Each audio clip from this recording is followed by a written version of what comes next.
setting out once more.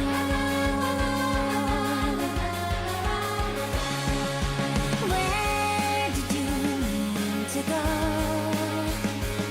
You disappeared like stars on my horizon. You took off. I'm still rising. I gotta fly these empty skies, retreading all our memories.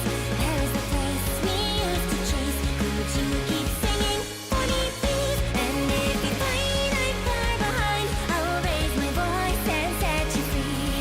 Gathering speed, not vitally, but if you need me, I can be your harmony.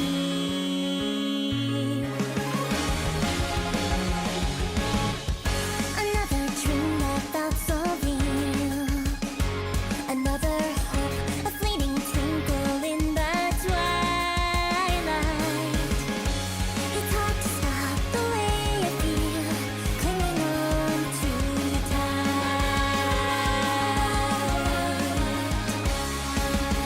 Where do I need to go? I see a light that's only faintly gleaming. You walk up. I'm still dreaming. I'm gonna soar just like before, despite the pull of gravity. Finding the light, the joy of flight. I wanna sing it for you, please. It's really not that we forgot. It's just the way it's meant to be. Full of the past, but flying at last. We're not in unison, but still in harmony.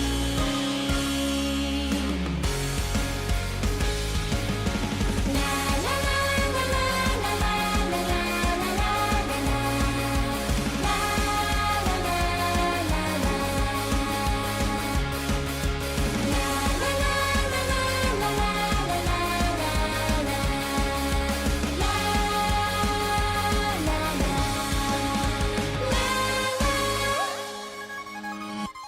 I gotta fly these empty skies, but I'll be climbing on the breeze. Far from the place we used to chase, so keep on singing for me, please. And if you find I'm far behind, I'll raise my voice and set you free. I understand it's not what we planned. Let go of my hand, watch heaven expand. Now where will we land? I'm ready to see, and from a distance I can hear your harmony.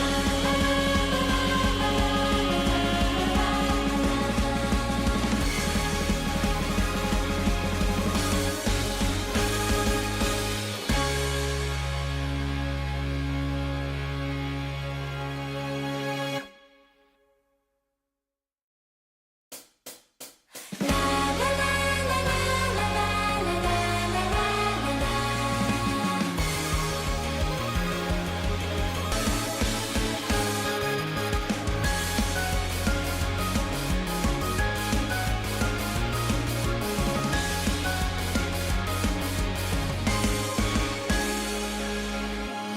A revelation to my heart, a little spark, another miracle to strive for. I catch my breath and I restart, setting out once more.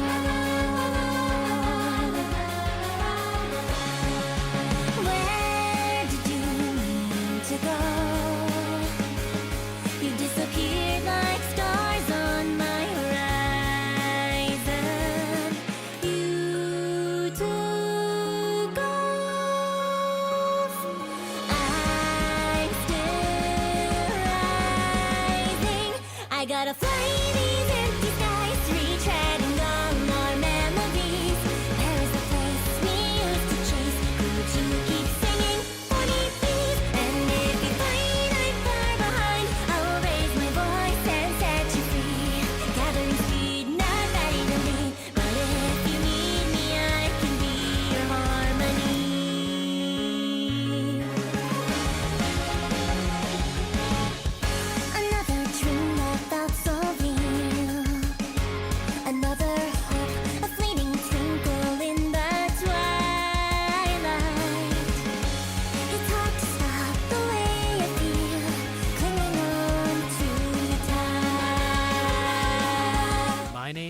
is Eggy Drago.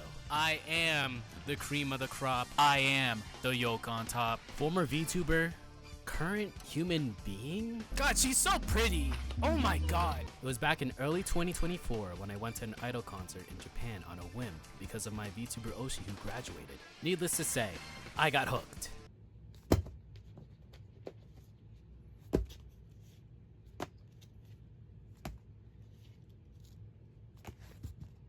I think we like idols. After meeting and talking to 2 English-speaking idols there, I realized every single idol has a story, be it why they chase this dream, their ups and downs, and even their future after all this. And that's what I'm here to do. To learn more about idol culture, listen and talk to idols around the world, be it from Australia to Japan to here in the US, and to give them a platform to tell their story. Every idol has a dream and a story to tell. This is IDOLEYEZ.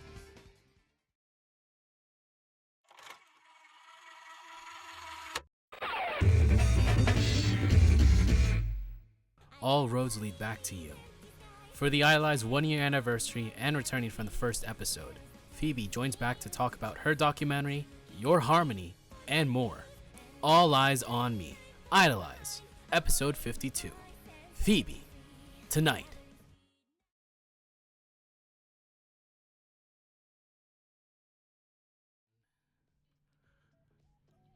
It's gotta load in? It loads in. Alright, cool. Yeah. It's like I'm having deja vu. I brought back the old VTuber model. You're here with the VTuber You model. did. How often do you use the VTuber model? I think the last time was Peony Estera's interview, and that was like, God, August of last year. Yes. Oh my god. Yeah, because like I don't stream games anymore. I'm probably gonna return to that, but like, yeah, I don't use this model at all. I just do face cam if an idol's using face cam, I gotta match that energy. So, but yes, we are here. Little bit of deja vu. I am the cream of the crop. I am the yolk on top. I am mighty Eggy Drago, and this is episode 52. 1 year of IDOLEYEZ with our guest for tonight.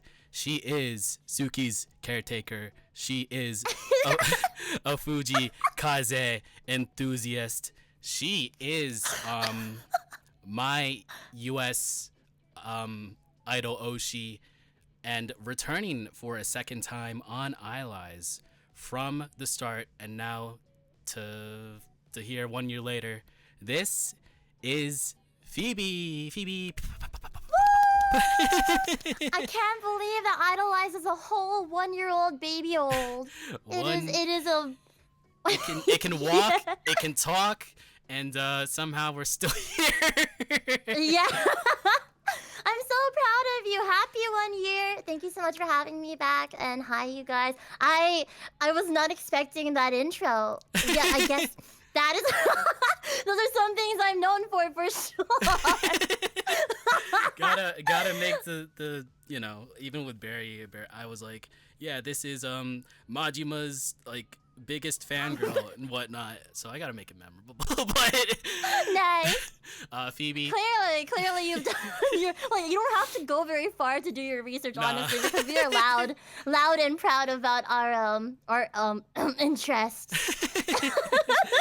But Phoebe, thank you again for being here, accepting this invitation.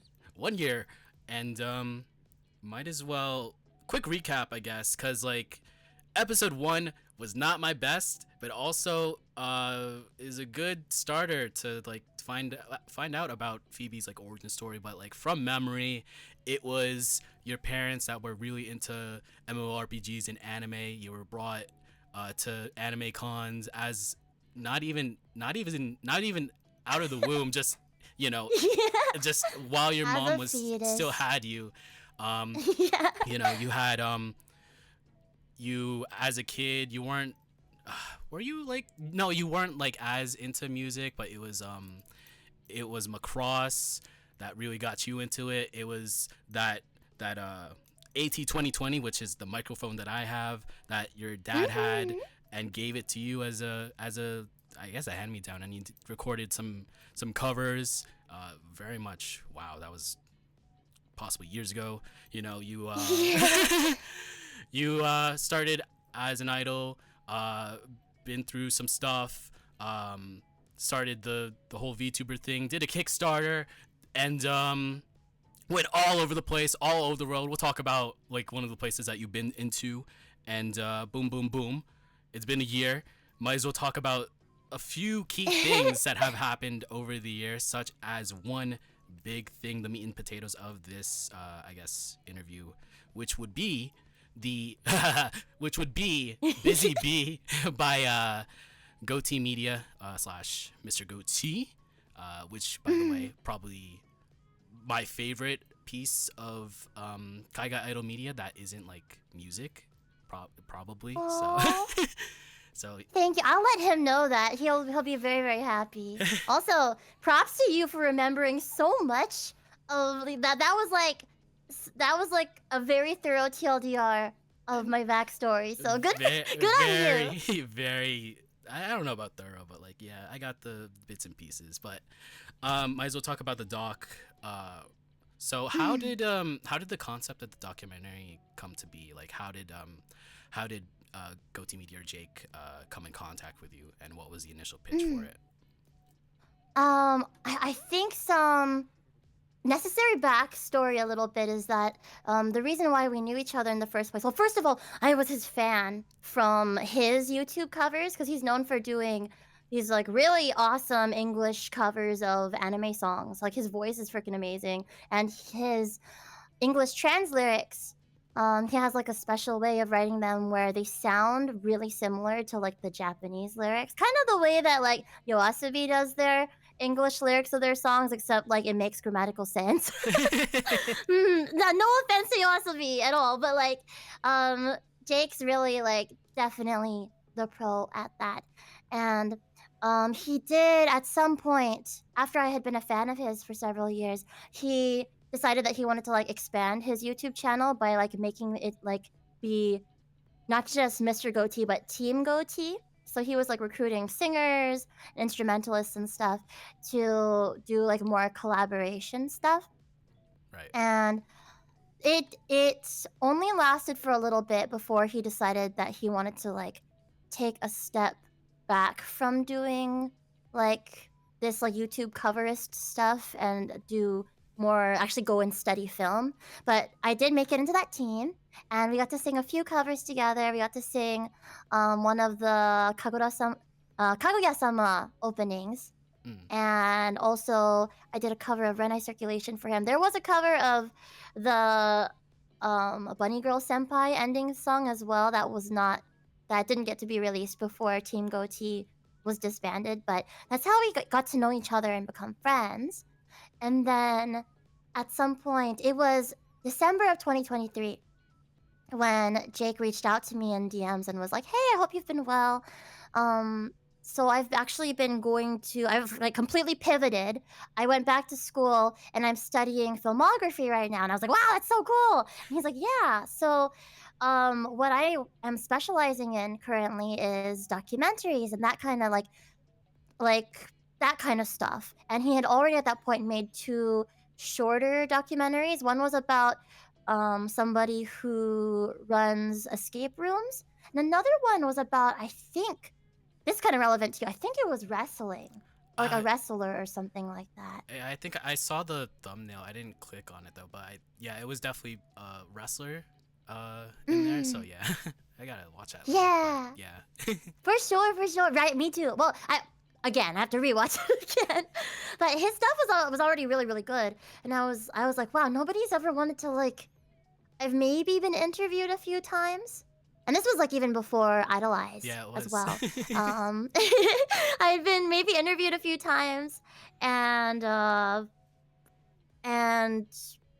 that's about it. Maybe like a few articles written about me, but nobody had ever wanted to do like a full-on film project about my story. And I have so much story to tell, and like not even all of it got to go into the documentary either, because you can only cover so much in like a documentary. So he was just like, I don't know what direction we're gonna take it in or anything, but I would really like to go over your journey as an idol and a musician and a VTuber and all of that because I feel like you have a lot to say. And I was like, yeah, I have so much to say. And I was like, I could yap to you a lot. And he's like, cool, but I don't want to just interview you. I also want to like come to your several of your events during the year. And he chose the perfect year, honestly, because it was the year where I did the most performances in one go. That was not planned. It was just fate. So it was good timing, and I was like, yeah, I'd love to have you come to some of the events throughout the year, and that's also an excuse for us to hang out and get to know each other more and stuff.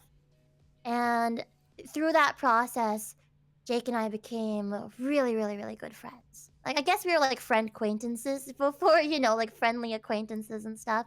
But now we're actual friends. And it was for a class of his. But despite that, it ended up being so extremely professional. I have now been on several school projects of people's, and they've all turned out like, wow, this is just a school project. This isn't like a professional thing. So I think this is like a little off topic, but somebody came into my chat one time and I was talking about the documentary, and they were like, I really like hope you didn't spend too much money on this documentary. I know you're still like an up and coming idol and all of that. So that's a lot for you to like invest into something so early in your career. And I was like, don't worry, I didn't spend any money on this. In fact, Jake's the one who like went out of his way to like it was for his own project, so he went and he did all the costs of travel and stuff. Cause I mean, I just wanted him to get a really good grade. I just wanted him to get a good grade, which he did. And he actually got nominated for a few awards, and he got at like film festivals and stuff, and got best documentary at a certain film festival as well. So I'm happy if I was of use to him, if I was helpful at all. But yeah, that person, I was like, don't worry, I didn't plan this, and I also didn't spend any money on it, and but also I'm not exactly a new idol, but that's okay if you think so. I still feel itty bitty as well. But yeah, I'm sorry I yapped so No. much about it, but that's the basic of it. No, you're good on yapping. IDOLEYEZ is for the yappers, of course. That's the unofficial catchphrase or motto for this thing. But cause like with Jake, I never personally interacted with him, but he was like all over the place. He was at New Whiff, he was at IPLA, he was at Soon Scoops. I don't think he was at Natsumatsu, but yeah, cause like it was just He random. was at Natsumatsu. Oh, he was? Actually. Oh my god. Okay, No, wait. So, Was he? Wait. no, cause He got footage of it Yeah, for the he documentaries. It must have been from someone else. yeah, random B-roll and then like photos, but yeah, cause like I remember at Boopon at Idol Party LA Volume 1, I think like I was chatting with you, and then there was this random guy with a camera sitting down like pointed at me and you, and I'm like, I didn't say anything. I'm like, are you like thinking like, are you recording? But like it turns out like he was just getting B-roll, and like that's fine. But like it was a really good project overall, and like all that time and effort definitely deserved all those awards and critical praise. You did talk about briefly that there was like some stuff that was left on the table because like time limit, you have to like within a specific time put as much information in there, because like in the doc it briefly went over like your backstory and then the Kickstarter, the VTuber stuff, very much in that 29 minute like section. But like, was there anything that you wanted in there, or Jake wanted in there? It's not so much like that we like really really wanted to put something in and we weren't able to, but it's more like we didn't know. We filmed so many different things, including some more like VTubing specific things, and just interviews with certain people. Like there's an interview with Ari that is not in there, unfortunately, and a couple of other people as well. And it just all didn't all make it in because he needed to figure out what the focus, like thematically, was going to be. Right. Because it's not, at least what I have learned about documentaries and filmmaking from him, who's an actual student, is like it's not so much just presenting information, but it's also like having a story and having like it's like this basic story writing stuff we learned in our English class, like having a lesson or a theme or like a satisfying ending. And there was an early draft of it that ended up changing. At least the whole second half of that draft ended up changing because it was like before he had finished the filming.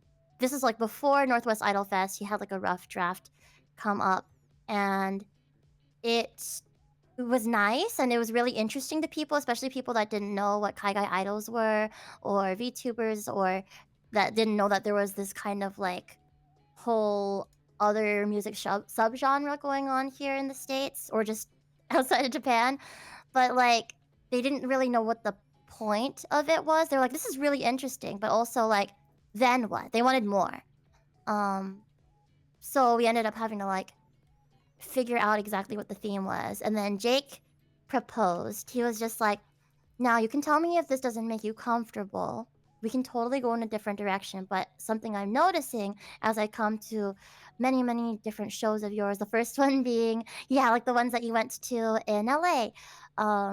Taste of Japan, that was the very first one. And then the very next day was like Soon Scoops, and the next day was um, the very first idol party in LA.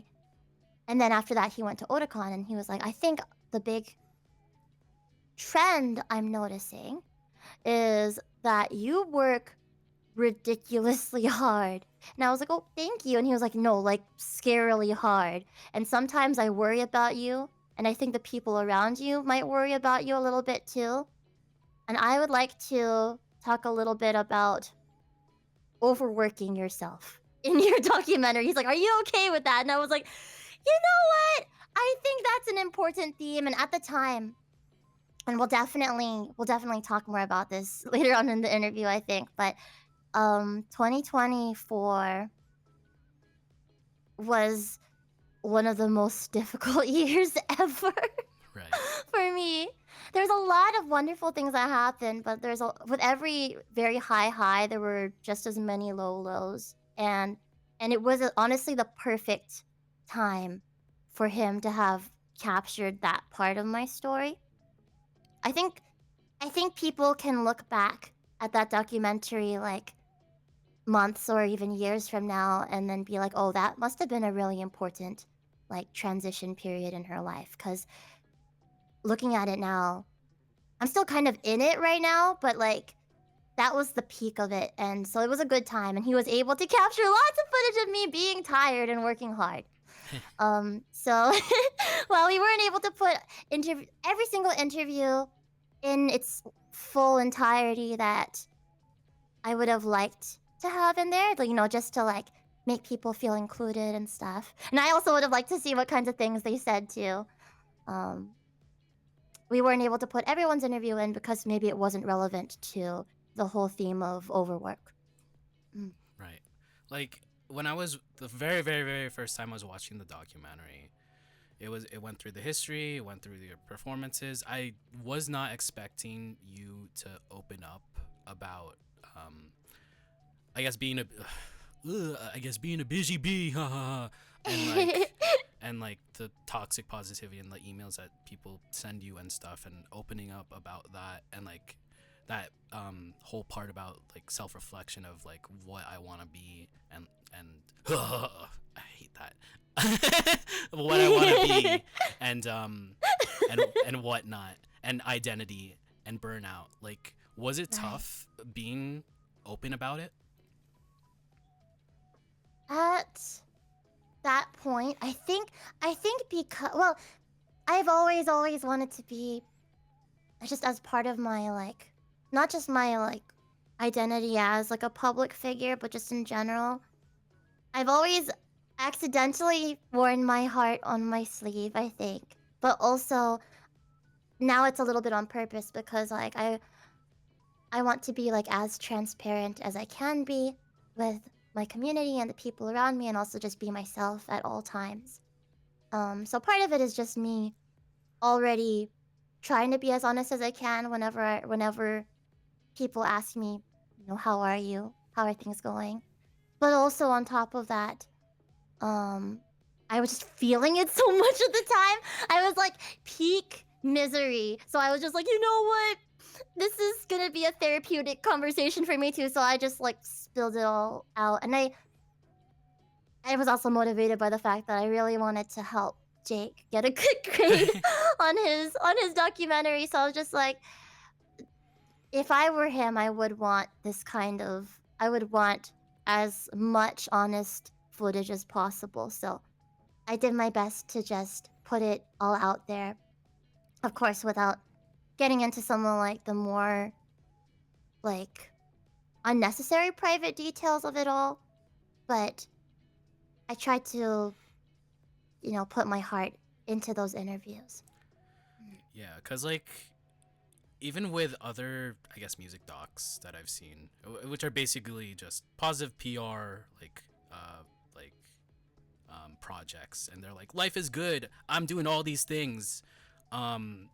Sometimes it's good to be open about stuff and be real about like what is happening, even though you're like not putting everything out there, but being slightly open about it. It was Right. good to see stuff like that. Yeah. I'm glad that you think so. I'm glad it ended up not being like, oh wow, she's oversharing or something. No, But then no, like no. I'm sure we would have cut that out if it was Right. oversharing. Hmm. But yeah, I really liked the documentary, and I'm very proud about what Jake did and like what you did to contribute to. I mean, you were the main subject, of course, but like what you like said in the interviews and like the whole talking segments and everything. Thank you so much for checking it out. Like, seriously, it makes me really happy when people take the time. Yeah, Because like oh, I sorry. think not everybody has the patience for long form content nowadays. Oh So, no, you thank need like subway surfers in the corner and like exactly. maybe like ASMR slime and sand like side to Yeah, side on in the other TikTok. corner. Yeah, nah. Like, but like yeah, even it's a piece of Kaigai media that is very much relevant and very much, I guess, a big part of, I guess, the scene. So of course I had to check it out, and also you're my Oshi, so I had to check it out. Thank you. 30 minutes. That still count? kind of Yeah. blows my mind. Thank you so much for. I want to work hard to like be worthy of that. To feel I'll- worthy of it. I'll talk about it in the worst pep talk, but that's way later. Overall, now that everything, the filming's done, editing's done, finished product's done, everyone watched it. How did you feel about everything? Everything about it. I loved the way it came together. There's a part towards the end of the documentary where things start to feel a little bit more hopeful. And I was like, listen, I was watching the documentary for the first time before anybody else had seen it. And I heard this piano track come on. Like as my words start to get a little bit more hopeful, looking towards the future, this like piano track came on and I was like, I recognize these chords. Is this just the piano stripped from Your Harmony? So I was like, huh? And then slowly the more instruments come in, and then the voices of like all the friends that I asked to sing with me on the song came in, and I was just like, whoa, where did Jake get the individual stems for these like different parts of the song? Turns out Jake had reached out to Aphex Sky, who's the producer for Your Harmony, and had like gotten all the individual like tracks of the different instruments and stuff.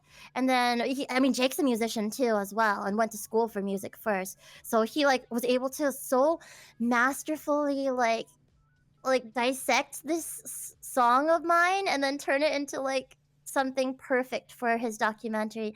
I was like, I am so honored to be the subject of such a wonderful documentary, and also I'm really happy to be able to tell. I mean, it's really only like a small part of my whole story, but it's a very important part. to me, and I was like, I'm crying right now. I really hope that other people that watch it will also feel the same and will also enjoy it just as much as I did, and maybe we'll be able to feel a little bit encouraged or inspired by it too.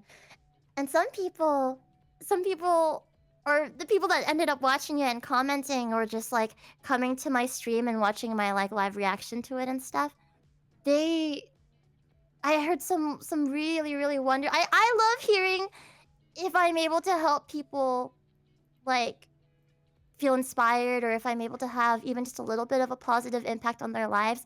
It makes me want to, I mean, I'm a crybaby, but it makes me want to cry every time. And reminds me that I am already I am living the dream that I set out to accomplish because ultimately at the heart of it all, I've always just wanted to be able to have a positive impact on people's lives. So I was like, if this is another way that I can do that by being able to be like Jake's muse for this documentary, then I'm so grateful that he reached out to me. Once again, I'm very much grateful that this project actually happened, and I'm hoping that there's more documentaries on idols like that, or like if it like inspires people to like, hey, I might as well just vlog my experience as an idol, or like stuff like that, like what Marmalade did Right. prior, or like a few months back, or like anyone else, you know. It's a good. It kind of inspired me to do like I want to do that now as well. Yeah. So I hope more people will do that too. Yeah, I really liked it, and it's definitely something that if you are a Kai Guy Idol fan, it is definitely an essential watch. It's 30 minutes. You can like put away your phone and put away your TikTok and like, just watch that for 30 minutes, but it's very much a Thank good you. watch. I guess one last thing about the doc. Do you have like any anecdotes or like behind the scenes stuff about filming? Any like interesting stories about that? It was really really fun filming some of the B-roll. Well, first of all, the very first part of the interview when I'm like wearing that pink dress and stuff, that was at an Airbnb around Otakon, and it was so humid. It was so freaking hot. Oh my god. I I don't know if people could tell. I don't know if it just looked like it was my highlighter or something, but I was sweaty as heck in that interview, and I was really self-conscious about it. I was like going into it, I was just like, okay, I will 100% be honest that if there's anything at all that I could change about the documentary, it has nothing to do with what was filmed, with the content of it, with anything Jake did. It's just like my body image, my current like feelings about my body are way better now than they were back then, and part of that is like that I got like more fit and stuff and just been taking better care of myself because I was peak depressed during that documentary. I was and so now I'm just like, darn it, I wish that I had been in my hot girl era during the documentary, but it's okay, that's my authentic me still. We did get to go and get a lot of really good food as a result of like meeting up for the documentary. I got to try I don't know if it was like Czech food or something. It was some kind of like European food. Do you know those like pastry or like baked things that have a bunch of cheese? It's like a bread boat with a bunch of cheese in the middle, and then there's like an egg sometimes. You know what I mean? I don't remember. Maybe No, it's not a knish. bread thing with cheese and egg. Khachapuri. It's Georgian. Okay. Georgian, gotcha. It's Georgian. Yeah, so I got to try Georgian food for the first time. So really, it was a good time. Filming some of the B-roll in Seattle was fun. Most of the B-roll was filmed in Seattle. Of all the years that I had gone to Northwest Idol Fest, I hadn't actually gone and looked at Seattle, any of them. But it was the very last one in Seattle, and Jake was also there and wanted to film B-roll, and he brought his wife, and I was just like, you know what? Let's go out on the town and let's like look at the dock, and then we went to like an aquarium, and we went to this little garden on a rooftop. It was like a rooftop garden, and we like got to know this like old guy there. It's really fun listening to like old people's stories and stuff. So as a result of just doing the documentary, I got to meet new people, talk to them, and have new experiences and try new food that I hadn't before. So sometimes I guess you need a friend to just drag you outside, and sometimes it's to film a documentary for their class. But it is good that you tried like something new, and like going all over the place, as a result of this. So, good choices. Yeah. I guess this isn't on the dock, but slight detour. You did participate in Otakon. I think it was a couple events, right? You did. Yes. You MC'd, right? You were the MC of like the new artist thing. If Yeah. I The remember MC of correctly. that. The new Idols festival, and then I also did their like main Idol festival, a solo show, meet and greet, and then there was like it was my first time doing like a special ticketed event as well, where like people got to decorate checky holders and stuff. That was fun. I remember that. I remember like you tweeted about it and some people tweeted about it. I'm like, I wish I was there. I wish I was on the East Coast. You were with me in spirit. You were there in my heart. Overall, I remember like people talking about Otakon being the outside of NUIF or US Idol Fest as it is referred to now, as the idol like convention. Last year, how was participating in that? I always love Otakon. That was my second one. My very first one was the year before that. And that one had to be like both one of the most wonderful performance experiences ever, and also one of the roughest at the same time because of like the physical state I was in at the time. But that is like entirely different. But I fell in love with Otakon after that first year, and then I was happy to come back last year. I did way more programming than I had done at any single event that weekend, but it's because I loved it so much that I wanted to give them as much as I could. And I will always look forward to going to Otakon again in the future. This year has not been decided yet. Yeah, a We couple shall months see. to decide, so got a lot of time. But if not this year, then I will definitely want to be back in a future year.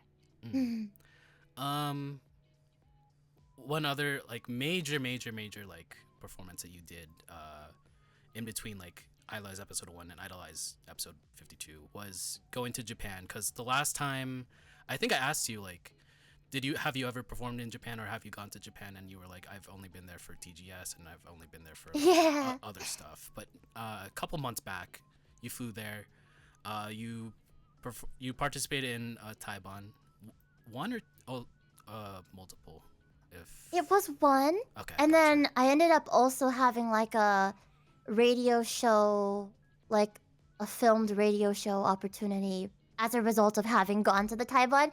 So it was just kind of like not planned when I went to Japan, but like a on spur of the moment kind of thing. But yeah, the one Taiwan. Yes. Gotcha. It was one hosted by the legendary Shiopan. Yes, the legend. I love her so much. But I've heard a lot of stories about that Taiban, especially from Shiopan. But like, how was performing in Japan and specifically in that Taiban? Oh my gosh. So specifically, this Taiban was in Shinjuku, and it was the day that I was supposed to be leaving to go to Tokyo Disneyland. I'll get to a story about that, a chaotic story about that later. And it was hosted by Shiopan and her like temporary unit that comes together every now and then, Kurofune-tan. And it's full of like a bunch of Kaigai idols that are in Japan. and it was called Tokyo Drift. It was very interesting. First of all, I'm so happy I did it because I got to not just meet Shiopan, who I'd like looked up to for a long time, in person, but also everyone in Kurofune-chan, as well as Girls Crying in Bathroom, and many, many other like fellow performers that were there. I made some great, great friends. Um, and it was scary at first. It's quite different. You like first of all, traveling in my idol outfit on the train and stuff from like the really far suburban like Airbnb thing we were staying at to Shinjuku. Like I felt a little self-conscious, but then again, like there's plenty of like alt-fashioned people as well, so I wasn't like too out of place. Right. You get to Shinjuku, and I'm like, where the heck is the venue? Because it's like every, yeah, you know what I mean. Like all the buildings aren't like wide; they're tall, so it could be any of these random buildings, and on any of the floors. So I'm like trying to figure it out, and I'm like messaging Shiopan, and then they come down to get me, and then they take me up an elevator into like a slightly shady looking hallway, and all the performers are sitting outside in the hallway just like on the floor, and we're just sitting there awkwardly waiting, and I'm like, oh, is this what Tokyo venues are like? Turns out that we had been like not stood up by the staff, but like Did they some forget? kind of weird, may have forgotten. They may have forgotten. And there was a random guy there too that we were like, is he staff? And we kept What? asking him, hey, are you staff? And I think he was like Korean, so he didn't speak Japanese very well either. But he was just kind of there, like standing around in the hallway as well. And we were just like, oh, there's a weird guy here. We can't get into the venue. We can't even get in contact with the people that are running the show. So I remember tweeting on like Twitter several times being like, oh, show is pushed back 30 minutes. Oh, show's gonna be pushed back another 30 minutes. We're gonna see if the show's gonna be pushed back another 30 minutes. And at some point we weren't sure that it was even gonna be happening. Oh my god, no. Yeah. And I don't want to say this is like what all Japanese venues are like, of course, but like I think if you're gonna like it is definitely hard running your own event, and if you're renting out one of these like small venues, um especially if it's like, you know, it's expensive to rent these places out. So I can imagine it's like not one of those super duper expensive venues, but like I guess you have to be prepared for this kind of thing. There was a lot that was very different because once we got in, even though it felt pretty jank, the stage area was very small. The freaking green room and dressing room was like the biggest one that I had ever been in, and I was like, wow. We actually some like American shows and Taibans and stuff, like they don't have dressing rooms or green rooms sometimes, like where you're just like chilling among the audience sometimes. This one did. But also it's different in other ways, as in like you typically over here send in your tracks either via like a drive, like a Google Drive or something, email if they're a little bit more outdated, Or a CD. USB sometimes. Okay, that was a thing. CD is so much less. So CD is so like nobody asks for a CD over here in the States. Right. Now in Japan, it's always a CD. So I was just like, when I was packing to travel to Japan, I was just like, how can I pack this CD in such a way that it will not break and screw me over? Cause like my suitcase was so like crammed with stuff. I was just like, I feel like it's gonna break. So what I did was I burned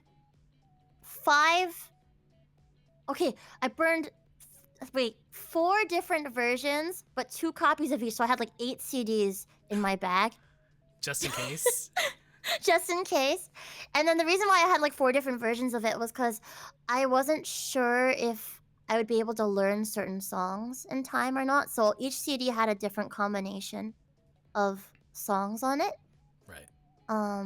In particular, I was trying to learn the Japanese lyrics for Fairy Tale and Start Again. Yes, I have Japanese versions of those songs that aren't released yet. So look forward to that at some point. And also, I have an unreleased Japanese single that I've just been like waiting for a good opportunity, but also I need to make a music video for it and stuff. But waiting for a good opportunity to release it. And I wasn't sure that I'd be able to learn that in time for the show either.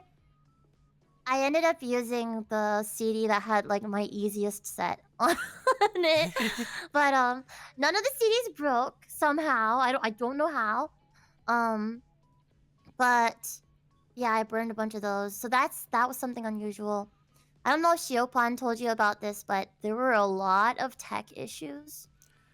I saw Um from the tweets. I never personally talked to Shiopan, so I just like hear vicariously yeah. through her tweets. Yeah. Yeah, there was a lot, but then it was also really, really, really fun. Despite that, we all made the most of it. And we sure had a lot of stories to laugh about later on as well. Um, the crowds were interesting. They actually, and perhaps it was because for a lot of us, it was our, I don't know, like we're not like local or anything, so it's not like we perform a whole bunch. There weren't as many people going yakai or like going in hard as there are typically at the shows here that I go to like locally here. Mm. Um and but what was wonderful was there were so many people that came out that I was just not expecting to come out. Like VTubers who I will not name for their own privacy, but who were just like, Psst, Phoebe, this is so and so.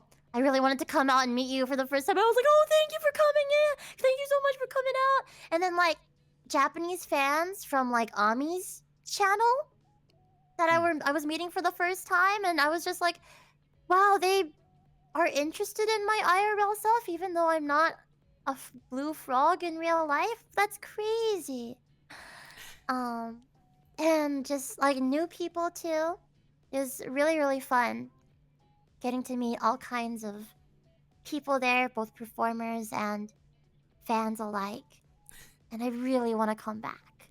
Mm. Despite the fact that that was one of the most chaotic and cursed performances I've ever done. Not Shiopan or anyone in the performers' fault. Well, at Circumstances. at least when you come back to Japan, you have those 4 different CDs, so at least you're prepared. You're right. If I can find, oh wait, no wait, they're right next to me. They're on my disc. Yes, they've been here since December. Okay. But slight like a little anecdote about the crowd. I remember like who was it? Santiago, my friend, my AKA my designated person where I send my crazy fantasy checkies to every single month, and I have to grab like next year when I'm there in Japan. He saw you, he got a checky with you, and I'm like, oh my god, crossover. But like, overall, like when you did Boopon, how was that? How was connecting with like people that either saw you for the first time or like people that probably traveled to see you, stuff like that? I wasn't sure what to expect when it came to Bupon because I was just like, I should be prepared for no one to get in line for me, just in case. Because I know that that happens sometimes, especially in like small Japanese taipans and stuff like that. It definitely happens. So I was there. I had my suitcase with my merch and stuff, and I was ready for no one to come up. But there were people that came up, and there were several who only spoke Japanese, so I did my very, very best with them, including some of those Ami fans who then became Phoebe fans that day. And I was so grateful that just people were popping in, even if there were people that didn't even know Ami or me beforehand, getting into the line just to like say hello and talk and get checky sometimes. What was interesting is that it was well, I did all cash personally because I know that a lot of people only carry cash in Japan, but also because like I don't think there was any way of me using my Square Reader or anything in Japan. Right. Yeah, it's very rare, very rare. Cause like, I think the only time I saw someone use a Square Reader was Merkmo Mermal, Heidi's group. They had like a credit card reader, and like everyone else, cause like everyone is just either a small idol, solo idol group, whatever. Everyone just had cash, cause cash is king over there. So I Cash is king over there. That is like how card is king here somehow. But that was very, it was really heartwarming, the kinds of interactions I was able to have. Um and it wasn't that different, I suppose. But then I also like, I didn't put out like my giant merch setup or anything like that because obviously I couldn't bring very much with me to Japan. I did bring my Checky camera though, so but Checkies are like the big the hot item at like Yeah. the hot item no matter where you are in the world, I think. If you're at an Idol Live. Mm. So that was nice. But really, more than sales, I don't even remember how the sales went. What was really valuable to me was getting to meet all those people and having them be like, come back to Japan, please. And I'm like, I would come back all the time if I was a rich man, but I will I will come back one day again for sure, for sure. I Just remember. being like, Mata aerune. I remember being. What are you gonna say? I remember being in your chat and like asking if you were gonna be in Japan when I was in Japan. So like February to March and then March to April, and you're like, if you could pay for my flight. But yeah, I get it though. It is a lot of money, and yeah, my wallet and my bank account are suffering a little bit after that. But yeah. I get it. Yeah, I don't blame you at all because it's just even though like the yen is weak right now, it's still like it adds up. Just like the cost of everything, including like feeding yourself and especially supporting your Oshis and stuff. Of course, it's going to be expensive. Of course. Yeah. 10K every time. Speaking of, oh, go ahead. 10K every time. Five set of Checky every single Taibon. It definitely because I'm only there for Bless a little you. bit, so might as well support as much as I can. I would do the same. I would do the same if my Oshi had that kind of. He doesn't need my money. He really doesn't need my money. But I actually, quick off topic. I learned today that I won the like ticket raffle for like being able to buy Macross Frontier Final Live tickets this July, but there is no freaking way I'm gonna be able to afford flying over to Japan. So No. I'm gonna see the tickets paid for already. I just have to pay the person back, but I might see if I can like sell the tickets because like I don't think I'm gonna. There's no way I'm not gonna be able to afford going to Japan by July. So my heart will just break while my my Macross Oshi goes and performs as Ronka for the last time. But if anybody's out there who wants a Macross Frontier Final Live ticket, and it's $160, so let me know. Pain. So I feel you. I feel your wallet's pain. How much is the flight? How much are flights? Do you remember? Depends.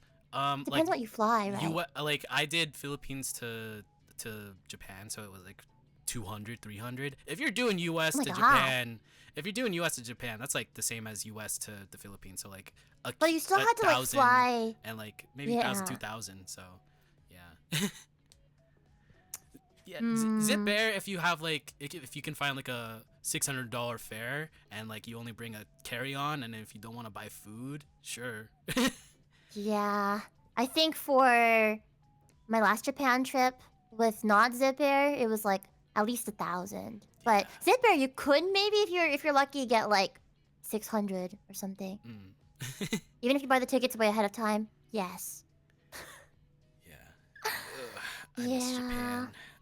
Speaking of Japan, might as well outside of like the idol stuff. Do you have like any anecdotes about that trip that were very much meaningful to you?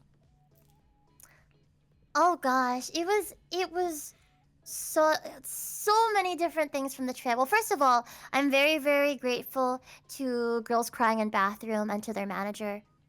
Rest in peace, Girls Crying in Bathroom. But also, Oh, they broke up? I'm very well. Oh, Aisha I left, think, but like I didn't hear yeah, about the whole group. I think the rest of them made some announcement too, though I don't recall if it was like a full breaking up or not. But I loved them. I loved them all so much. They were all really, really sweet. And I was really sad about Aisha too, who, by the way, ended up being like a friend of mine from years ago. I didn't realize it was like she was the same person, but like we knew each other already. Their manager was very kind and invited me to come on to Shimokitazawa FM, a radio show that also is not just audio but like is filmed as well.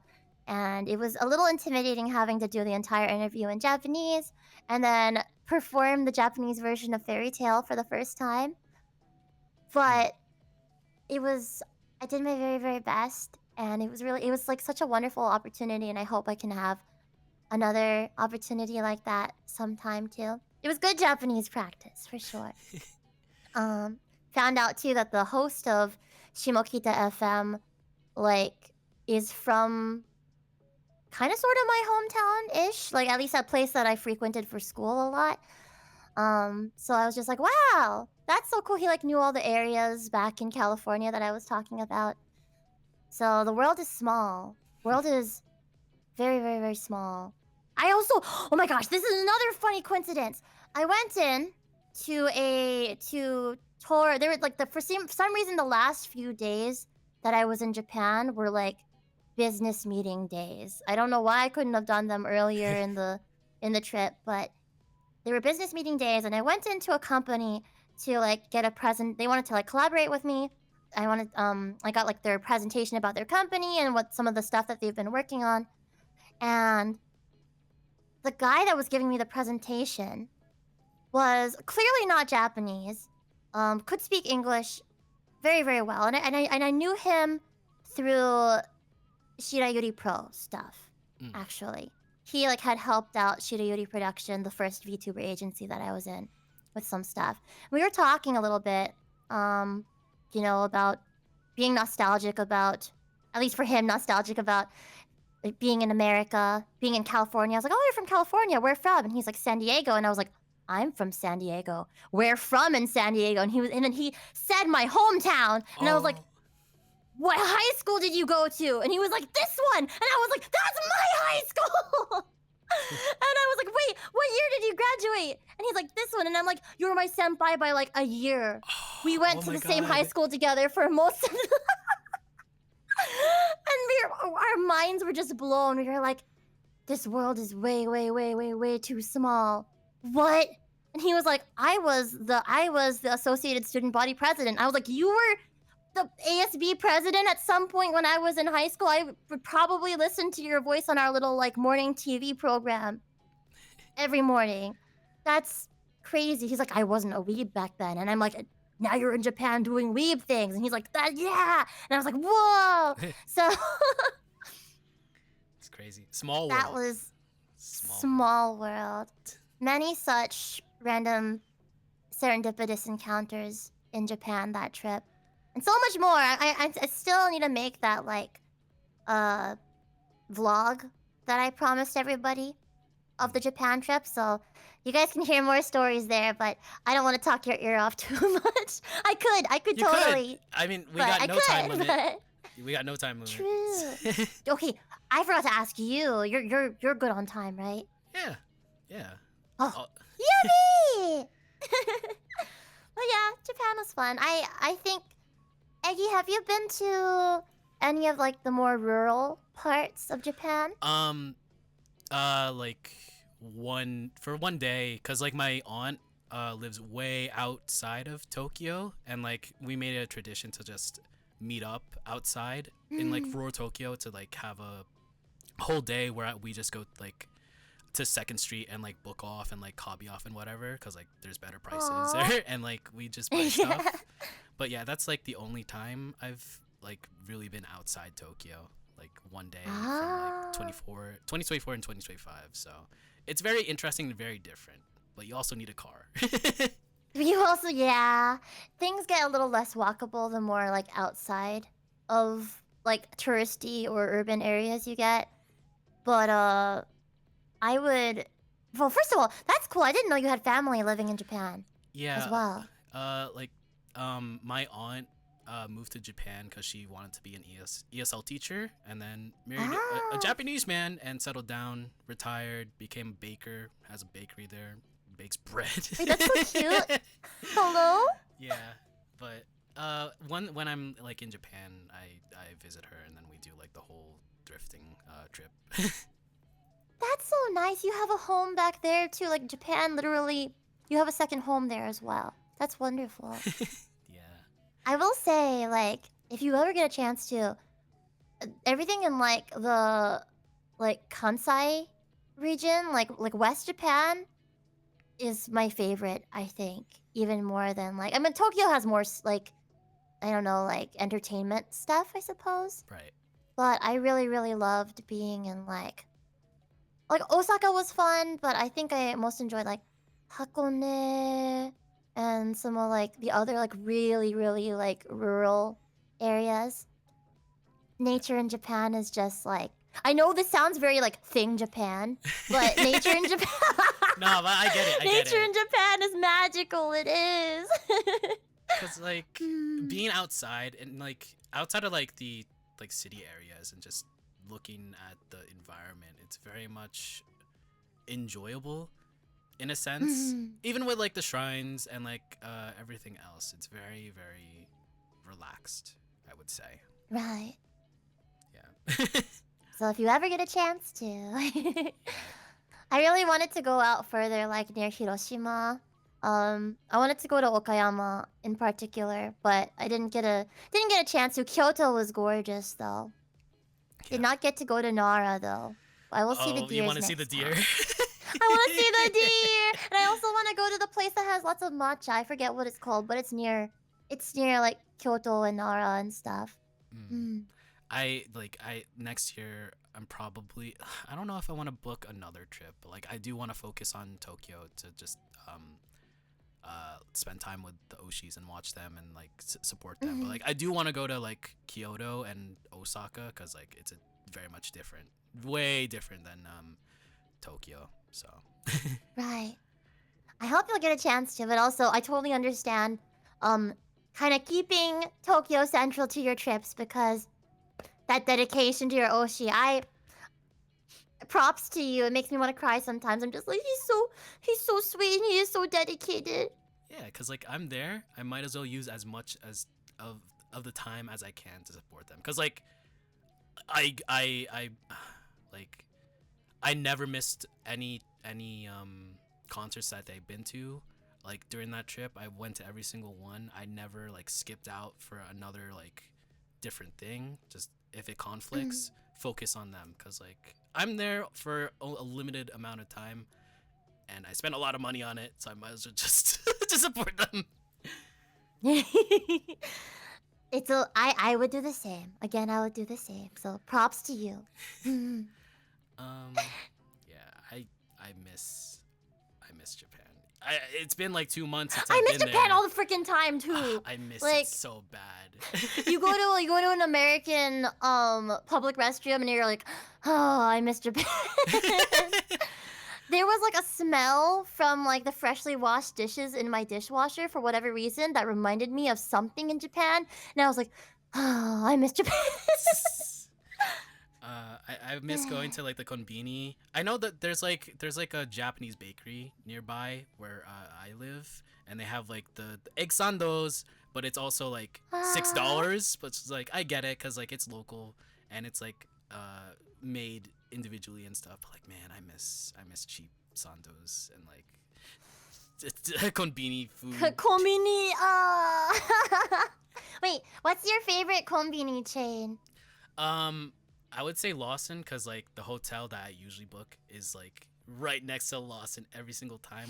So like I would always go to Lawson at like 12 a.m. get like egg sando and like chips and maybe a Pepsi or a Coke or whatever, and just go back to my hotel room and eat that.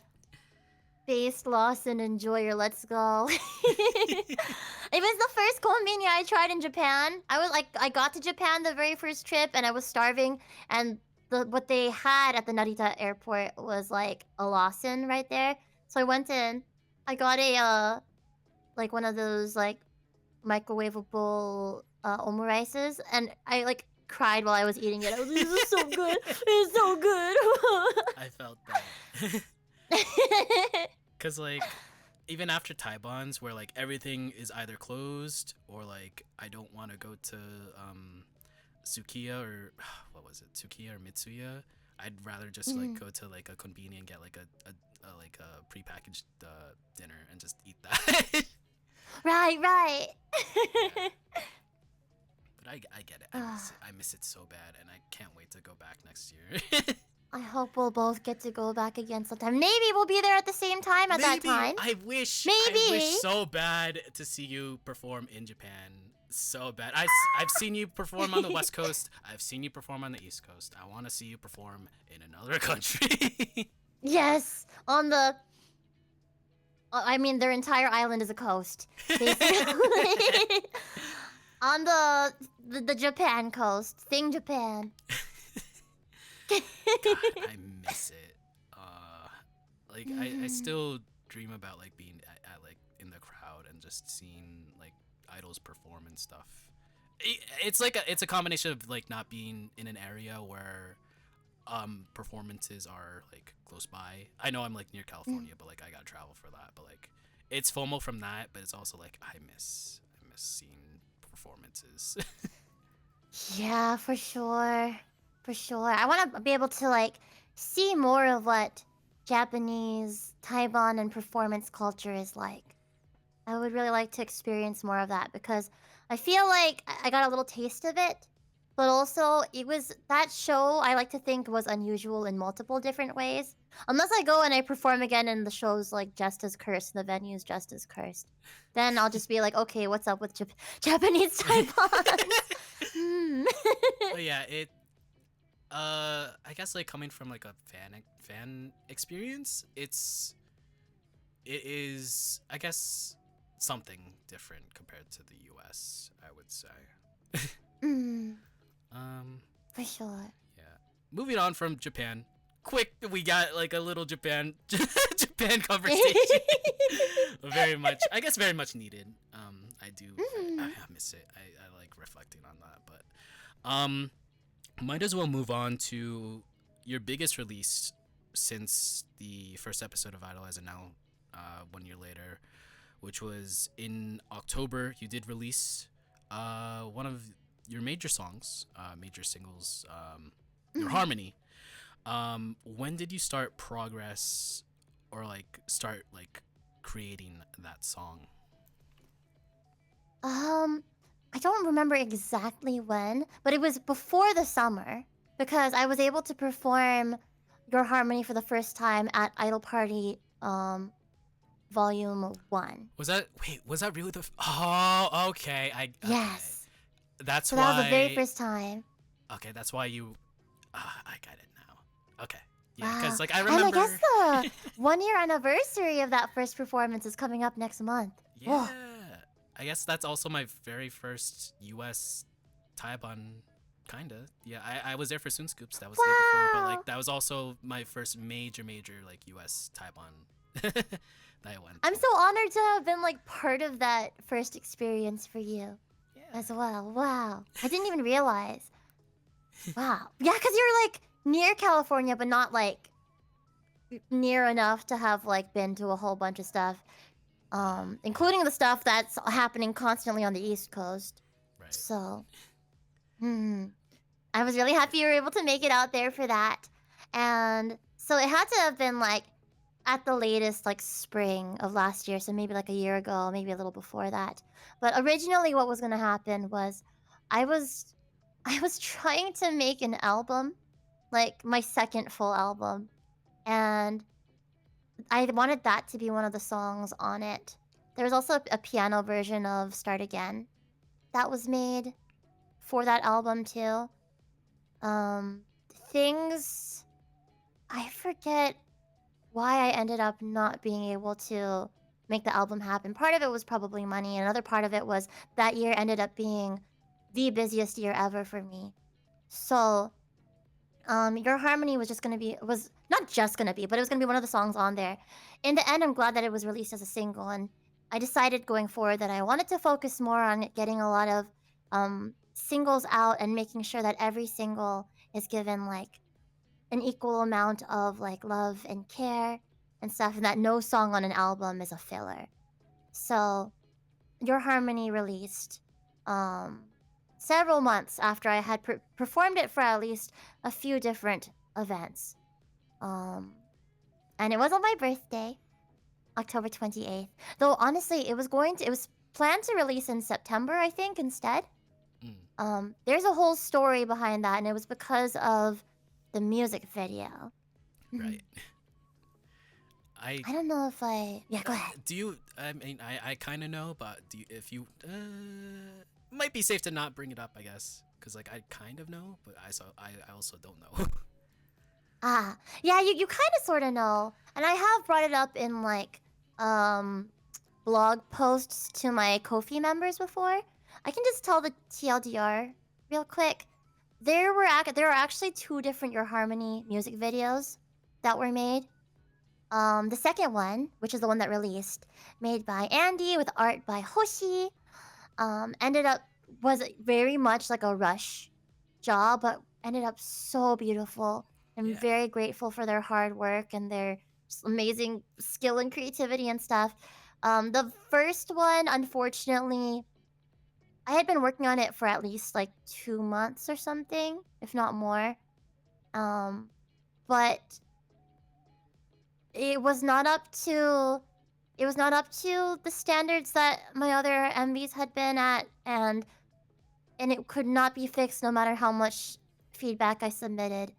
So unfortunately, that one, I did lose some money on that one, but I'm very happy that in the end, Your Harmony was able to receive the kind of music video that I think the song deserves. Cause so it's a good song. It's a really good song. Even if it wasn't my song, I would like it, and it was with the love and effort of just so many friends that the song and the video came together.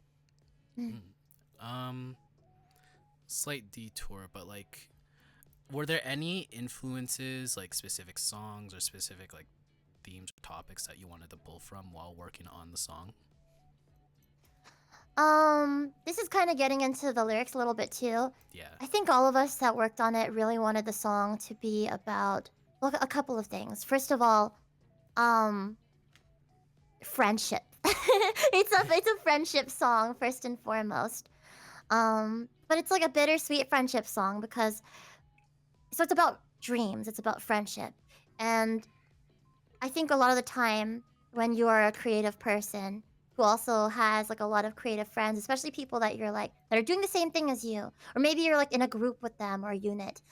A lot of the time you start at the same starting point or a similar starting point, and you set off together with a goal of like reaching very similar goals, or if you're like a team or a group, then reaching the same goal together.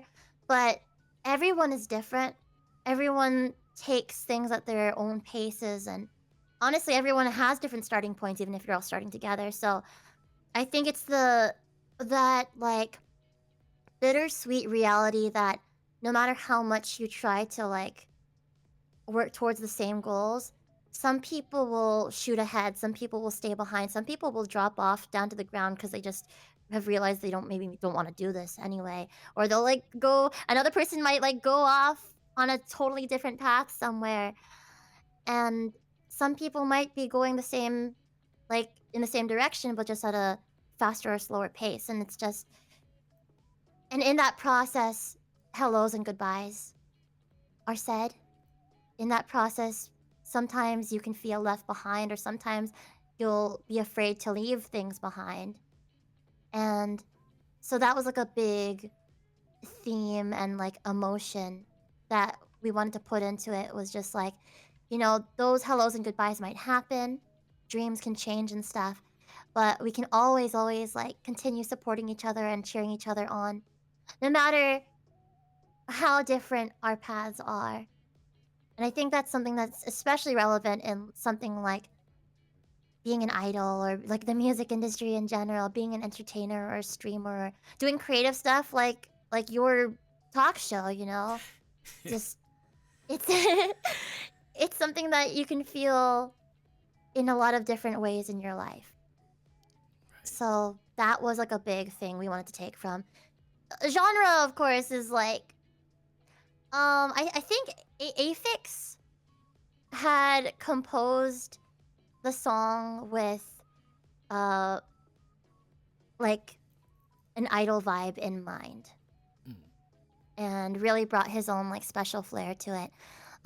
Him, Ferris, and Steph. Ferris did the guitar on the song, but also like probably gave a lot of like feedback as a fellow composer to Afix, as well as a more experienced like idol composer. Ferris was there as a guide too, and then Steph did the lyrics.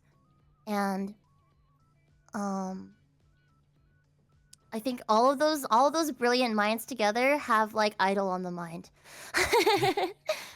So it's definitely like meant to be like a very idol song.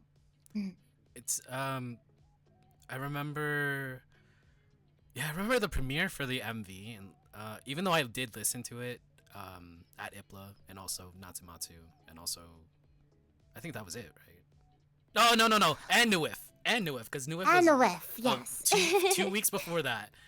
But like watching the premiere and then watching the MV, and then with the addition of the additional vocals from, I guess, your peers, your contemporaries, it was very much impactful. I know Ando is lurking, but I remember he said he cried listening to the song. I felt very teary-eyed Aw. too.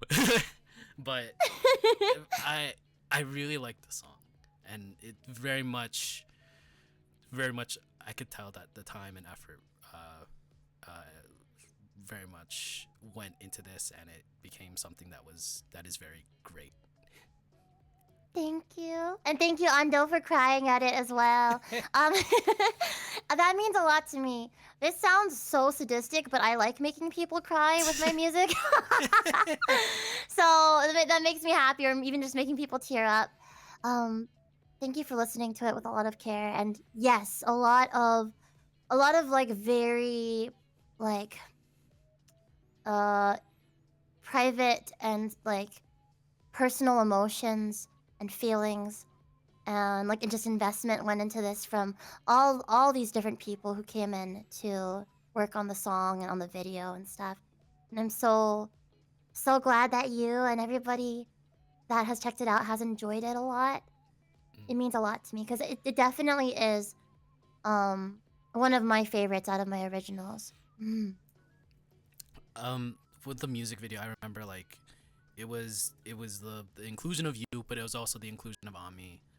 I didn't want to talk about Ami on IDOLEYEZ. I did want to focus on you, Phoebe. But like, how much? I guess like one question is like, how much was Ame? Nope, that's a different person. Ami. How much did being Ami mean to you, and then how much did it mean to like be to step away from that? Yeah, Ami changed so much in my life in very good ways. Like it was interesting getting to like finally for the first time separate my like IRL idol self from my VTuber self.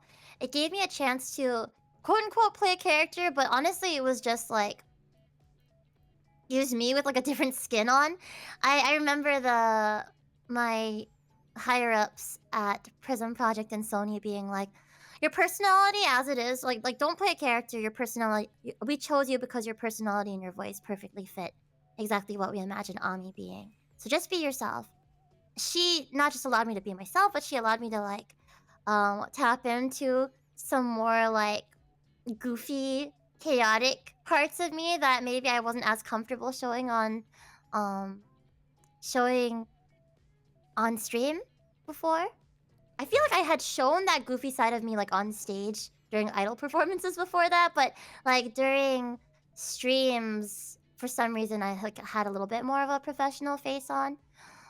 So Ami helped me to like loosen up a little bit in that way. Um, Also allowed me to meet so many wonderful friends and fans as well. I mean, now we have a beautiful combined community of Frog Champs and Phoebe Hive that are the Amphibians. Love you guys. Um, and just like opened up many cool opportunities for me. It being Ami also like complicated things emotionally for me in some ways. I don't want to put a damper on anything, so I'll just talk about it a little bit. But like sometimes like in making like Phoebe and Ami quote unquote separate characters and like that banter with each other, I think some people started seeing us as two different people, and sometimes I actually like would have this weird like identity crisis, like who is me, who's really me, and you know, like have a little bit of an inferiority complex towards Ami, who is just, that's silly because she's me. She's just me. So I was like, oh, like Ami's better than me, but like, girl, Ami is you. Like that's it's kind of it did make things a little complicated sometimes, and of course it made things complicated in terms of my workload because a lot of people expected me to and wanted me to just go back to doing only Phoebe stuff after Prism Project unfortunately shut down. Right. But I loved Ami too much. I didn't wanna let her go, so I kept her going, and that on top of it being the busiest year for performances and traveling for me in my entire life, I also was now running two different VTuber channels at the same time. And I mean, it's no surprise that I ended up burning out real bad because of it. Right. So, going back to your second question, putting Ami away for a little nap for a while, like, was a sad thing for me, and I cried about it. But at the same time, I'm honestly feeling really relieved.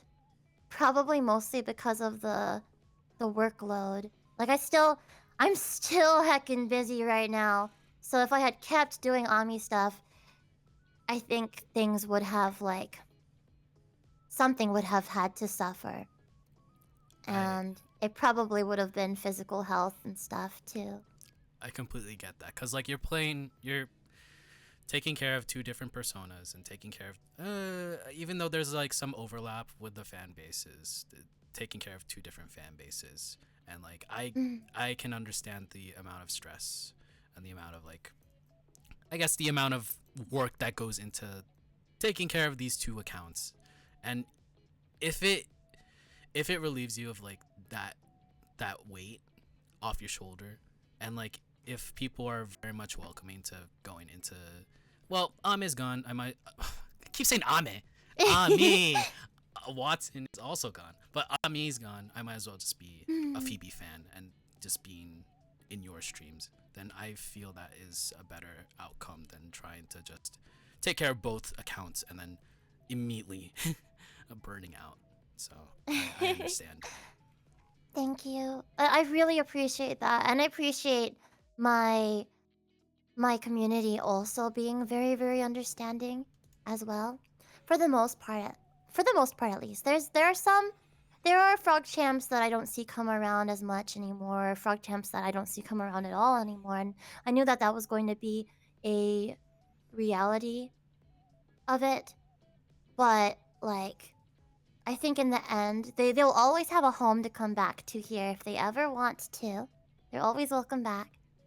But also, you know, life in general, but this industry is full of hellos and goodbyes, like I said earlier. So Yeah, it is simply the reality of it. I get that, cause like I talked about it. Well, I talked about it in that letter. I think like that I sent you Yeah, for the that anniversary, where it's like I remember seeing you in 2021 and watching your streams, and then you know, gets ahead of me, and then I drift away for a bit. And then later on, I get into Kai Idols, and then I get back, and we get reconnected with you, and you know, it's very good to have that. If other people have that like experience, like not the same experience, but like getting back into the groove and watching your streams after Ame. Keep saying Ame. Ami. I mean, to be AMI. fair, Ame means rain, so. Oh, okay. So it fits. You know, getting back into the groove and then watching your streams, and that's good. Thank you. Yeah, but it's good that having that experience with Prism, being in good company with other people, like I guess segueing into the additional vocals, which included fellow Prism alumni and former Ring of Hall Live champion from my old wrestling thing, Shikimi Yoshino. You had like other people like non-sweet member formerly known as Stella, Off-Kai choir member, which is crazy, Yumemi in there, and Paida, and like a lot of other people. How did you what was what was the idea of bringing in these specific voices into the song? So I think first of all, thematically, the whole like let me be your harmony, I'll always be your harmony kind of thing. I thought it would fit a lot in terms of like it's about supporting your friends and having your friends support you in turn. To have like precious friends of mine singing support in the song. Like, I didn't want to, like, make them sing all the harmonies and stuff. That would have been even more symbolic. But, like, I was like, I'm not going to force them to do something like that. I'm not even paying them for this. I was like, well, the La-La-Las. Actually, the La-La-Las are reminiscent of a different song that me and Steph and Ferris had worked on together before, in the middle of Forever. It was like, I don't know if you know the, like, virtual idol group, like half virtual idol group that I'm a part of, IDOLEYEZ. Oh yeah, with yes. Egu, right? Yeah, Egu's in it. Yeah. And before we were IDOLEYEZ, we actually all were like auditioned cast members for Ferris's like original song in the middle of Forever. And it was just like an original song that she made just like for her own portfolio, and she auditioned on Twitter for vocalists, and each and every one of us in IDOLEYEZ was on that song, and that's how we ended up making the group IDOLEYEZ. But the song has a bunch of la-la-las in it. Different la-la-las, a different melody, but same kind of vibe of a bunch of friends singing together. So, actually, some of the feelings that were put into the lyrics were related to like, not just IDOLEYEZ, but like me and Steph's experiences being in idol groups, other idol groups and stuff in the past.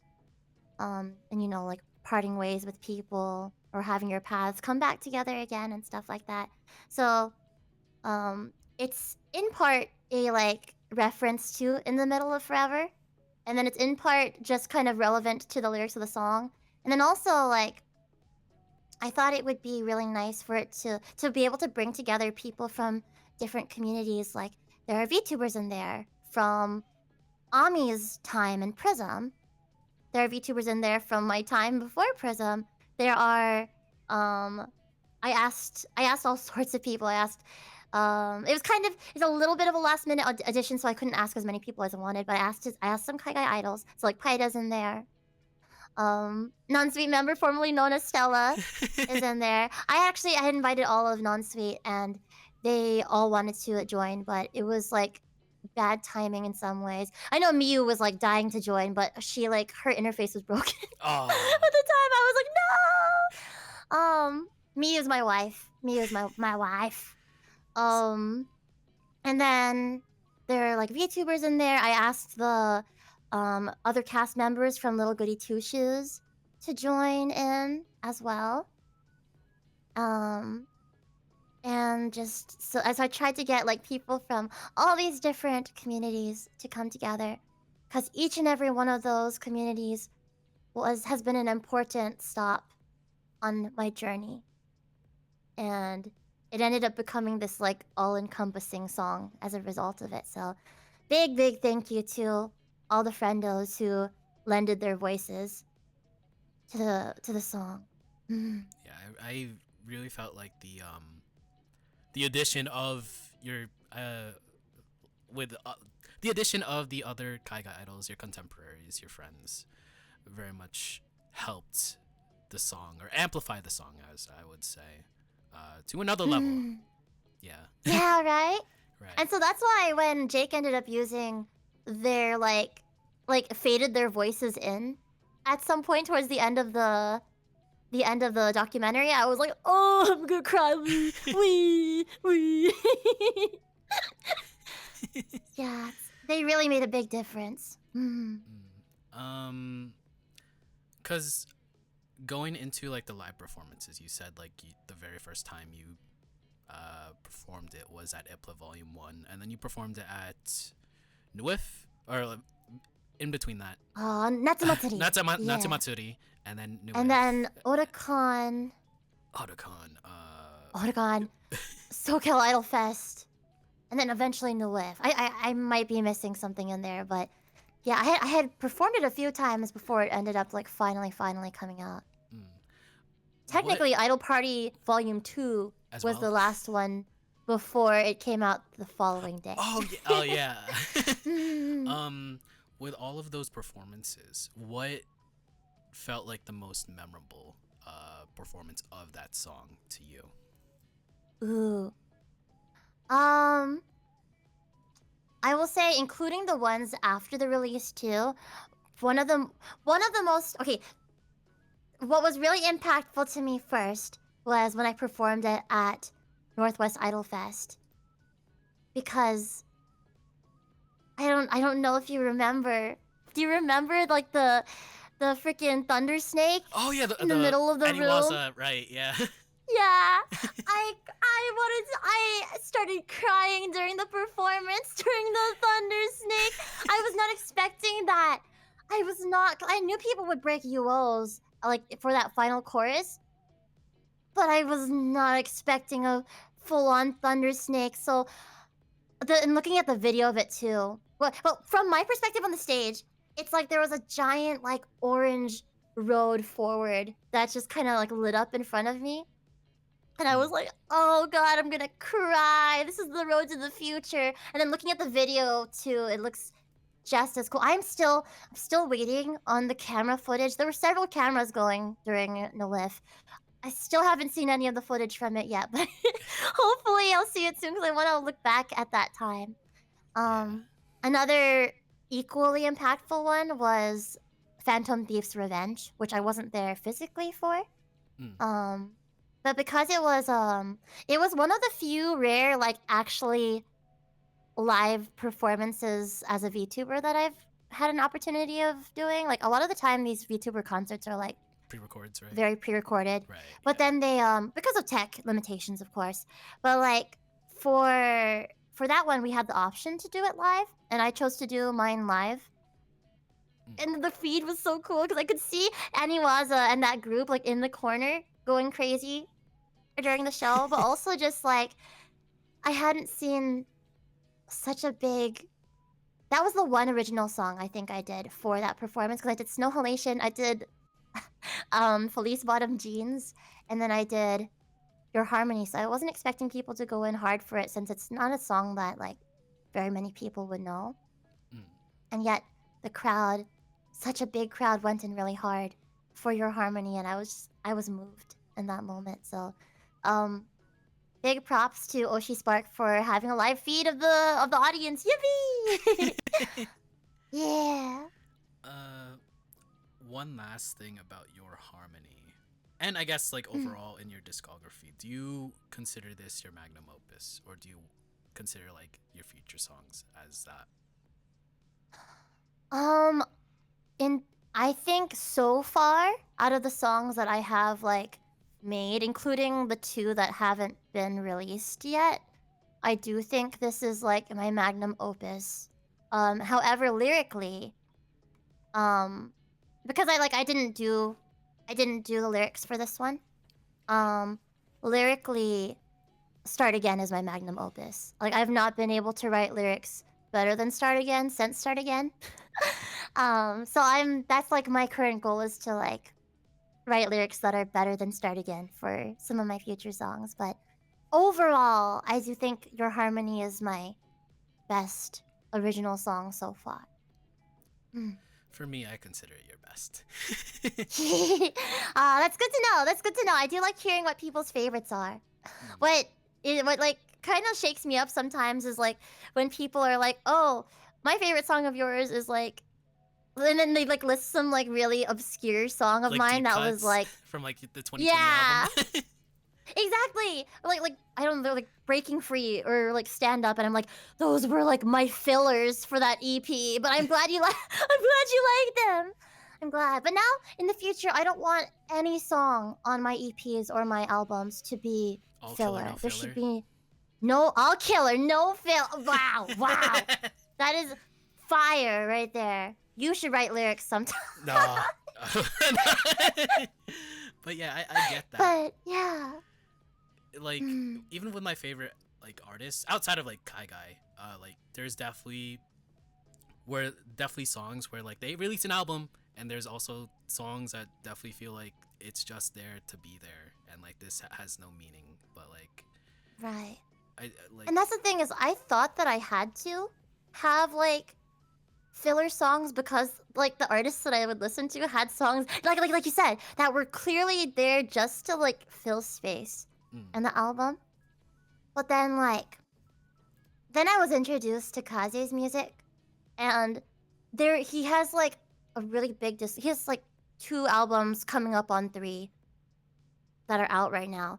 And so far, there's not a single song that's not a banger. And I'm like, how is that possible? How is that possible? But it kind of makes sense because, like, it's expensive to make music. So if I'm gonna make music at all, and I love music. It's like so important to me. So why would I half-ass any of it? right. I'm gonna put like my everything into this song that number 1 is expensive, number 2 takes a lot of time to like make, and number 3 is my baby. I'm not gonna like I don't know. I don't think people have filler babies in their family. I don't think. But Just I'm sorry. keeping that 9 months in and you're like, all right, Oh, you're here. God. Oh well. Middle child. Middle child, stop. This is the definition of middle child syndrome, you guys. It's filler child syndrome. No. But yeah, you definitely have to make everything meaningful or like make every second count. That's something I learned from the bear. Make every single second count. Even if like with songs, you have to have as much as an impact as you can with the listener. So I definitely get it.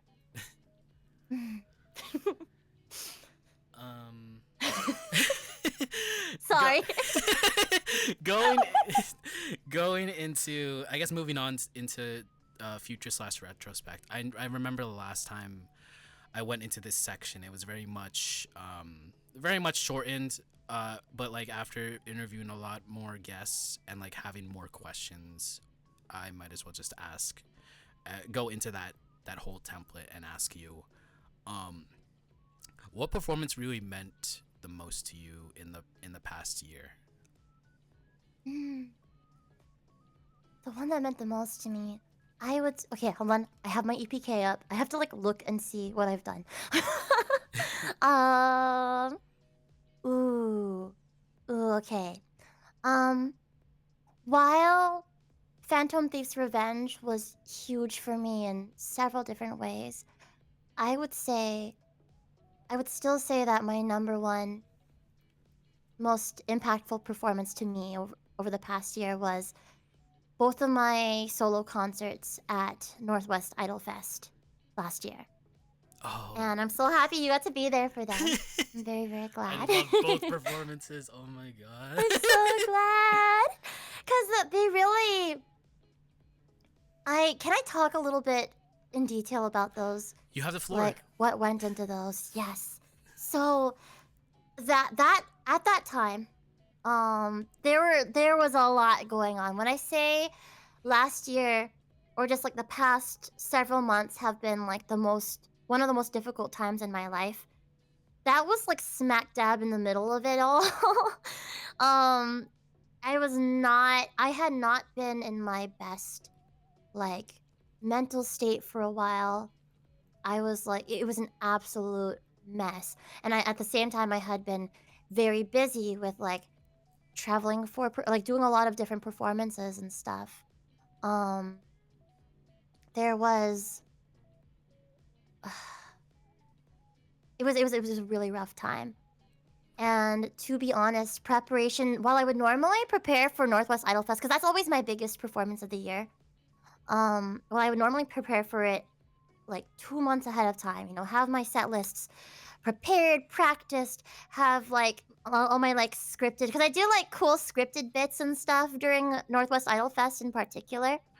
Because they have more like tech capabilities, and also that the sound, the AV team for Idol Fest are like, they were my besties. They're the best team I've ever worked with, so I know I can do the fancy stuff with them. Normally, I'd have that all prepared like at least a month, if not like 2 months ahead of time. I put together these sets like 2 weeks before. It was bad. But because I was going through it, I was able to put a lot of my like feelings and emotions and like things that were relevant to me at that time into the shows. So the way that for the first time in all the years that I had done Northwest Idol Fest, I had not one but two solo hour-long shows, and one of them was supposed to be only covers or mostly covers, and then the other one was supposed to be mostly originals. Um, and Eggy knows all this because he was here, but like for the cover one, for the cover one, I had a whole storyline, and it was about me getting my like having all my original songs stolen by some evil character or whatever, and then I had to like sing a bunch of covers, songs that I had performed at previous Northwest Idol Fests, to try and get my songs back through the power of like everyone's like wotage power and stuff, which is like sounds very much like a live Sentai or like Precure or Kamen Rider like show, right? Right. But it ends up not working because I can't just rely on other people. It's me who stole my own. It's like the burnt out, like bitter side of me that stole my own songs, and I have to convince her that I remember why I love music and why I love doing what I do. And I mean, I definitely, while a lot of the heartache I was feeling at the time and am feeling right now, like kind of doesn't, it's not like all because of music. In fact, it's like pretty detached from that. As a result of being so depressed, I definitely was feeling like I couldn't remember why I was even doing this anymore in the first place, and it didn't feel like I was loving what I was doing. Um, but I really wanted to again, and so I channeled that into the cover set, and I like had all these voice acted bits, and it got really dark sometimes. And my manager Steiner even warned me. He was like, maybe it's like too dark. You don't want to make people uncomfortable. And I was like, okay, I don't want to make them uncomfortable, but I want to make them like unsettled, because that's the point of it. And then it'll come back to something happy in the end, and it did.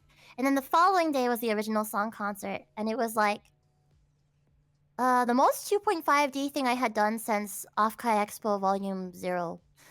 So it had been like 2 years, 2 or 3 years since then, and I like performed with my virtual self as well as with Ami, and it was like felt like a big culmination of everything that I had worked on up until that point. And I mean, not only is this the 1 year anniversary of IDOLEYEZ, but it's also the 5 year anniversary of my VTubing. I think 7 or 8 years of Kaigai Idol stuff, and then 15 years of content creation on Aw. YouTube and stuff.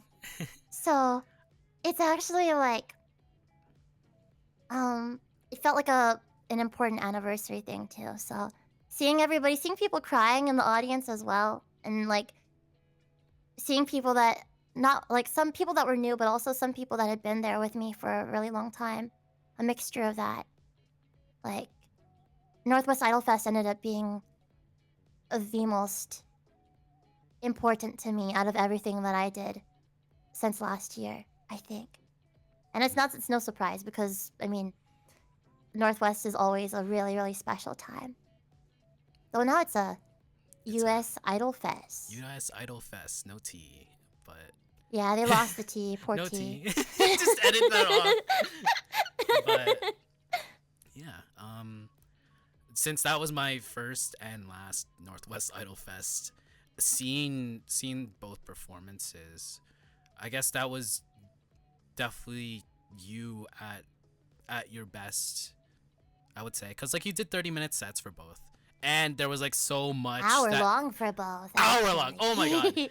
hour long for both, and there was like so much that went into it, especially so yeah with both with like the plot twist of evil you in the first one, and then in the second one it was singing with Ami and like all of that, and it was definitely my favorite performances from that weekend. Yeah. Thank you. I'm very happy you feel that way, and I'm so glad too because despite the fact that it was like they were pretty last minute productions compared to like normal. Like I put so much so much work into those and lots of rehearsing and like looking at some, even though I don't have the footage from it yet, I saw some clips people put on like Twitter and stuff. Yeah. Um, I was one of and the yeah, so thank you for that. I need to find those again. Sometimes I'm just like, oh, I wish I could find that one clip somebody posted like ages ago. Um, they, God, my singing sounded good despite the fact that I had like been in such a miserable like mental and physical state for like weeks before that. Um, yeah, hidden in it was 2 hour long performances, and then I also guested on Non-Sweets collab performance the following day. yeah, it was the morning. I was like, I woke up and then I walked into the concert, and I was like middle of the concert, so I just caught your section and I think like Melancholia and like Bunny Kasui's sections. Mhm. So I was like, good timing, I guess. Nice. That's the nice thing about it being inside of inside a hotel before is that like you can just like go downstairs in your pajamas if you really want to and just like walk in, just stroll in. No, but we couldn't, but you guys definitely could, and I would have done the same if I could. I was thinking of like doing a performance one day where it's pajama core, like just show up in your pajamas and Polar Express. like, it. Polar Express. Yeah. Just like everyone in Maybe the a crowd, future hall mat or something. pajamas. Everyone on stage pajamas, like hot coffee and like s'mores and stuff. Oh, stop. That sounds so good. That sounds like a fun. That could be like a Taiban theme. Oh, I'll think about this. That feels like a Asiyoto made cafe concept. not It not does. gonna lie. I'd be surprised. I would not be surprised if they've already done something like that, to be honest. Christmas. Christmas. But yeah, Hidden In. We'll get to that later, probably in the worst pep talk. But yeah, I really liked both performances. This is not like this. Yeah, this is biased because like you're my Oshi, but like I really did like both performances that you've done and the effort that it took. Thank you. I'm very proud of those two. Please, no whiff video footage. Please. Yeah, when? I can't front because like I was part of the photography staff and I still have to edit. It's been months. I still have to edit some photos. It's okay, clear. Like, it's okay. There's. You're not the only one procrastinating. Because I felt very bad since like slight off topic, but like Choka from Idol Shikaku asked for photos that I took from their set, and I'm like, yeah, I'll get this done next week. I'll have it to you next week, and then it never happened. I feel bad. But That's okay. That is okay. All of that will get to us one day, and it'll still be just as precious of a memory. In fact, enough time will have passed where we'll be like, "Oh, there's a nostalgia factor in this too." Oh. I remember like Pawn Ranger just released their footage from like I think New If 2023 or something, or like some other like idols just released stuff from like last year, and it's a little everyone's backlogged. Yeah. I would like to release like clips and stuff from my shows more often on YouTube too. It's just the footage is typically like you don't often get it. Like they don't often give it to you. Yeah, yeah, I know a lot of, I guess being in staff, I know a lot of talent were, specifically the Japanese talent were requesting footage and stuff, and yeah, it takes a while. I can't front. I guess moving on a teeny weeny bit, being a veteran in the scene, being someone that has been through it all, as an idol for years. I know a lot of people from all over the world, or like people that debuted, or people that haven't debuted, or people that have already like been in the scene, or watch IDOLEYEZ. Do you have like any advice for idols, general or like specific? You have the floor. Well, this applies. I think this is useful mostly for people that are starting out, but I think it's useful for everybody, honestly. Just if you love it enough, just put yourself out there. Doesn't matter if you think that you're like a good enough or whatever. This feels like this advice applies for like VTubing stuff too, because like there are some people that are like, I don't want to debut until I have this and this and this and this and this fancy assets commissioned or whatever. And in a similar way, I know some people that are just like, I don't want to debut as an idol. I don't want to perform and stuff until I'm good or whatever, quote unquote, until I'm good. And I'm like, well, first of all, I think your definition of good is gonna keep going up and up and up. If you're anything like me and you're like your own worst critic, your definition of good is gonna keep getting higher and higher and higher the more that you improve. Right. But also like you're never gonna get good if you don't do the thing either. So just have fun. A lot of the time, unless you're like in a competition, and that might have been my like mistake when I first started out, is like everything that I was performing in was like competitions at the very first, like, you know, like uh this and this con idol, this and this con singing competition or whatever. Unless you're doing competitions all the time, people aren't there to criticize or judge you. They're there to have a good time, and they will have a good time no matter how quote unquote good you think you are or they think you are, if you're having fun as well. So have fun, put yourself out there, and that's remember why you're doing what you're doing. Remember why you fell in love with it in the first place. Right. General advice. I guess coinciding with that is, I guess, a question that I guess relates. It's something that I could relate to, but like it's something that other people and other idols could relate to. Is like when the going gets tough, what pushes you to keep going with everything?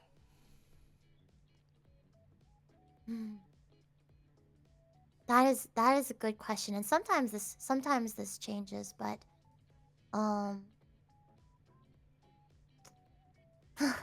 well, lately for me, it's been my dreams. I already had big dreams for a lot of my life, but now the bar, I have raised the bar a lot. And part of it is because I have a more tangible idea, though it is it's crazier than my expectations from before. But I have a more tangible idea of where I want to be, what stages I want to stand on, and who I want to be standing next to and stuff.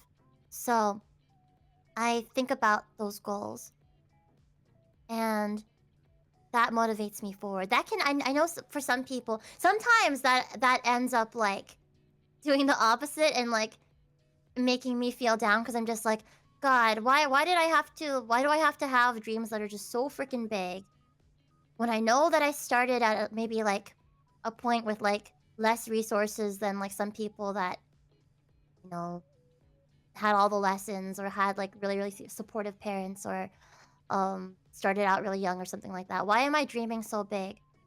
Something like that is probably impossible for someone like me. And then I have to remind myself that there is a non-zero chance that I will reach those heights one day, and perhaps it's going to be in ways that I don't expect it. But we've gotten this far, and it's further than younger me could have expected. So I want to take it as far as I possibly can. It's for ultimately what it is I want to do what I love, which is sing and make music as long as I can, as much as I can, as much as possible, the best that I can. Um, and to be 100% honest, like everything else on my plate that's not the music part, like streaming, like voice acting and all that, that's all fun as well, but like it doesn't really hold a candle to the love that I have for music. So just being able to do more of the music stuff is enough to motivate me forward. I just gotta remember it. Sometimes it takes listening to a song that like reminds you of why music or why music is like so wonderful in the first place. Or I guess if it was like if I would liked dancing or something, then it'd be like going back and watching some like video or performance of somebody that I look up to and being like, yeah, that's what's cool about dancing. I remember now, you know. Hmm.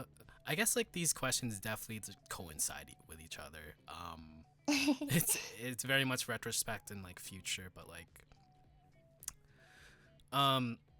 what in your overall idol career in the future or like in the present, what will make you go, yeah, I made it. This is the biggest thing that I've done, and I am satisfied with everything that I have done, produced, created, performed, whatnot. I will say short term and I will say long term. So short term, like let's say like this year. I have some really big stuff getting cooked up for later in the year. And I cannot go into any details about it. But when that happens, when I'm able to share with everybody what I've been cooking, if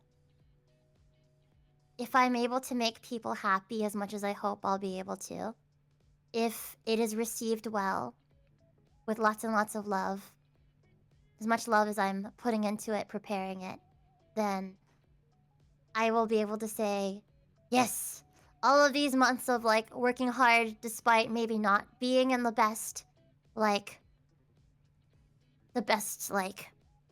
state will have been worth it. Because if people love the thing that I'm working on right now, if it's received well, whatever happens later in the year, I go, bleh, that's as much as I will say. But in the in the long term, though,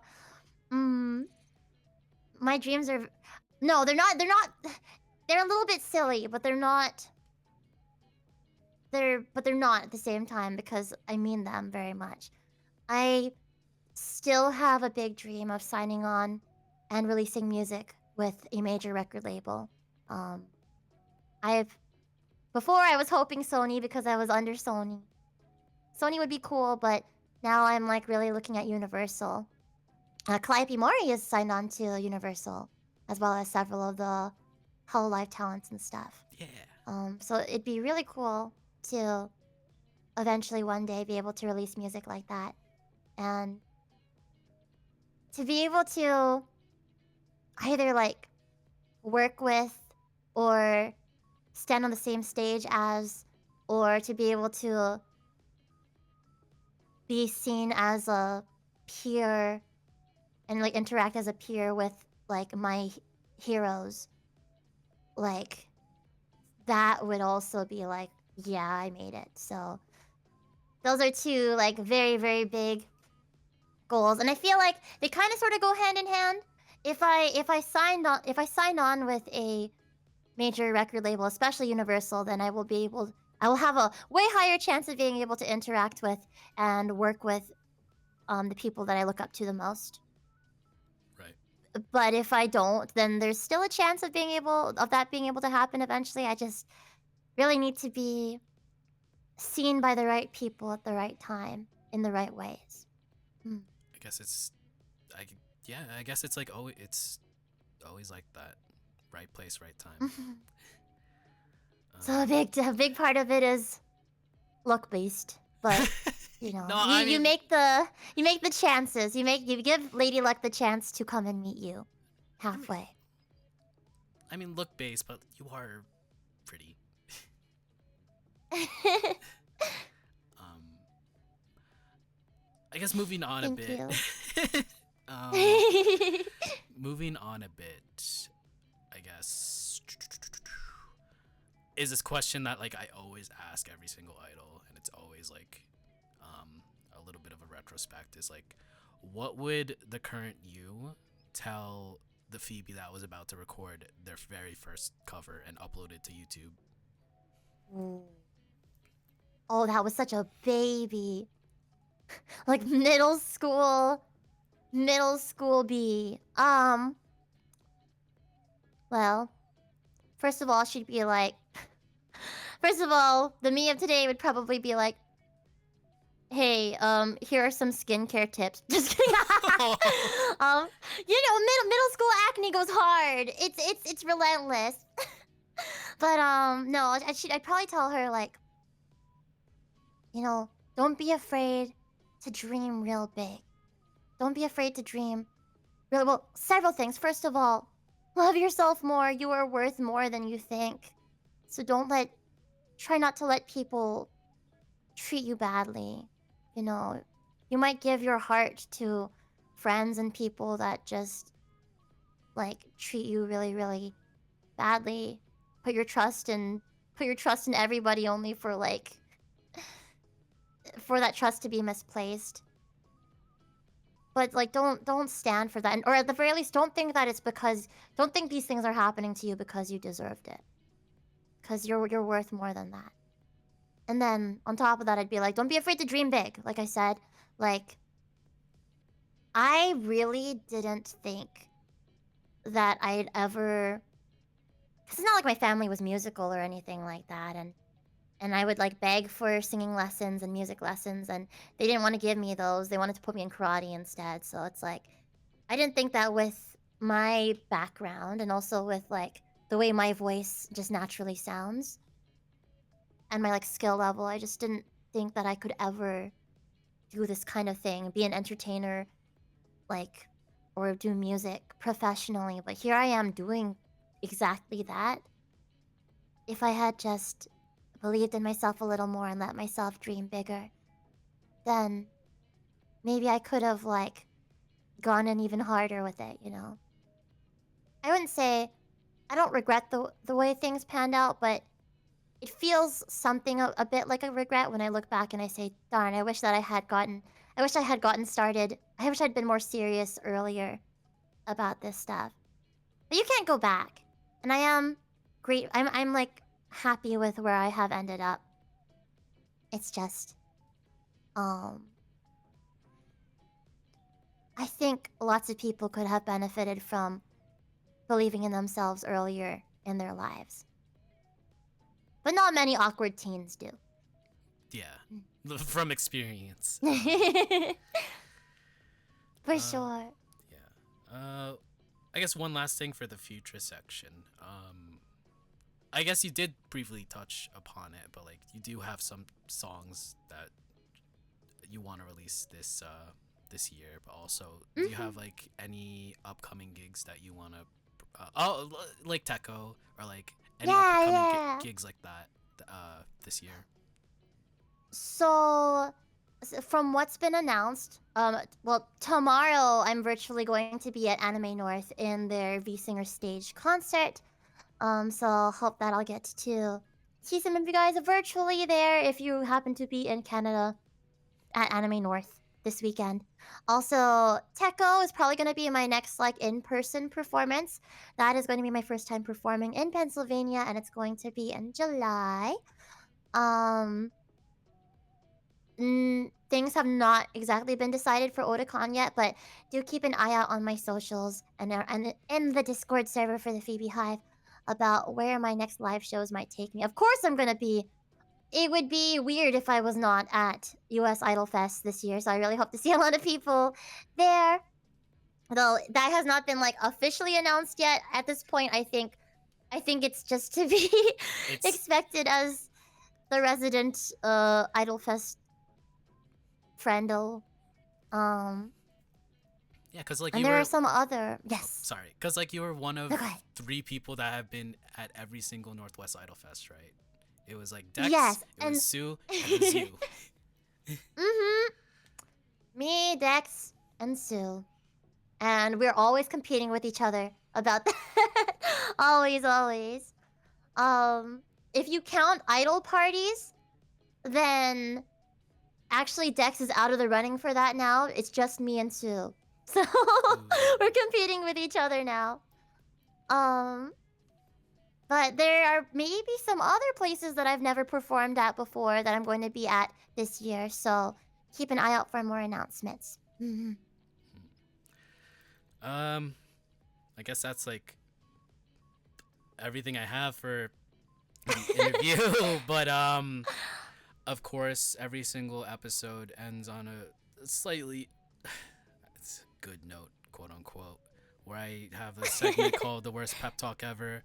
I remember you were the very first, I guess, on camera worst pep talk ever, because like the basis of this was drunk me after an off kai having like 1 minute to spare before running to Akiba Station on the last train is like doing a pep talk to also one of my other Oshis, Gumi. But like you were the first official like on camera worst pep talk ever, where it was like 1 minute rushing to give you compliments. But since this is the anniversary edition, and since you're also, I guess, in between that time you became my US Oshi, I am giving myself no time limit to talk and I guess do this thing that people love for some reason. We do love it. I don't know. Give me 1 second. I do have to cough. Bless you. I don't never know what to say when people cough. I'm like, bless It's like, you. I don't. It's weird. But for the sake of consistency, I'm just gonna time myself. But yeah, might as well start the timer. Okay, Phoebe. It's been a year since the very first episode of IDOLEYEZ. A lot has changed. A lot has changed. I remember the first time seeing you perform at Soon Scoops, and it was like, wow, she is good. But I do know that you were holding back and you were saving your voice for IPLA, which was the next day. And when IPLA and your performance came, and like you did your harmony, and you were crying, I was crying. It was so good. And then that was when you became my my US Oshi, and I remember like, I guess a former contemporary of the both of us told you that I added you to my bio, and I think he said you were very happy about that, and like it does. You do mean a lot. I guess to my Kaiga Idol experience, being the very first guest on IDOLEYEZ, and being also, I guess, my very first favorite Oshi, US Kaiga Idol as well. Even with that, I remember at Nuif, it was Hidden talked about it. It was a Hana performance on day 1, or like the cover concert, where it was like, I think that was the very much, other than Matsuri and other than Shinuga, that was the only other song that I knew about Kaze from Kaze, and like it was very much special because you wrote the English lyrics, and like I I was captivated a lot and enough that I begged and pleaded to Hidden In to give me the footage so I could just loop it. I'm so happy. But yeah, it was so good, and I I do want you to have that big moment. I do want you to, you know, I guess.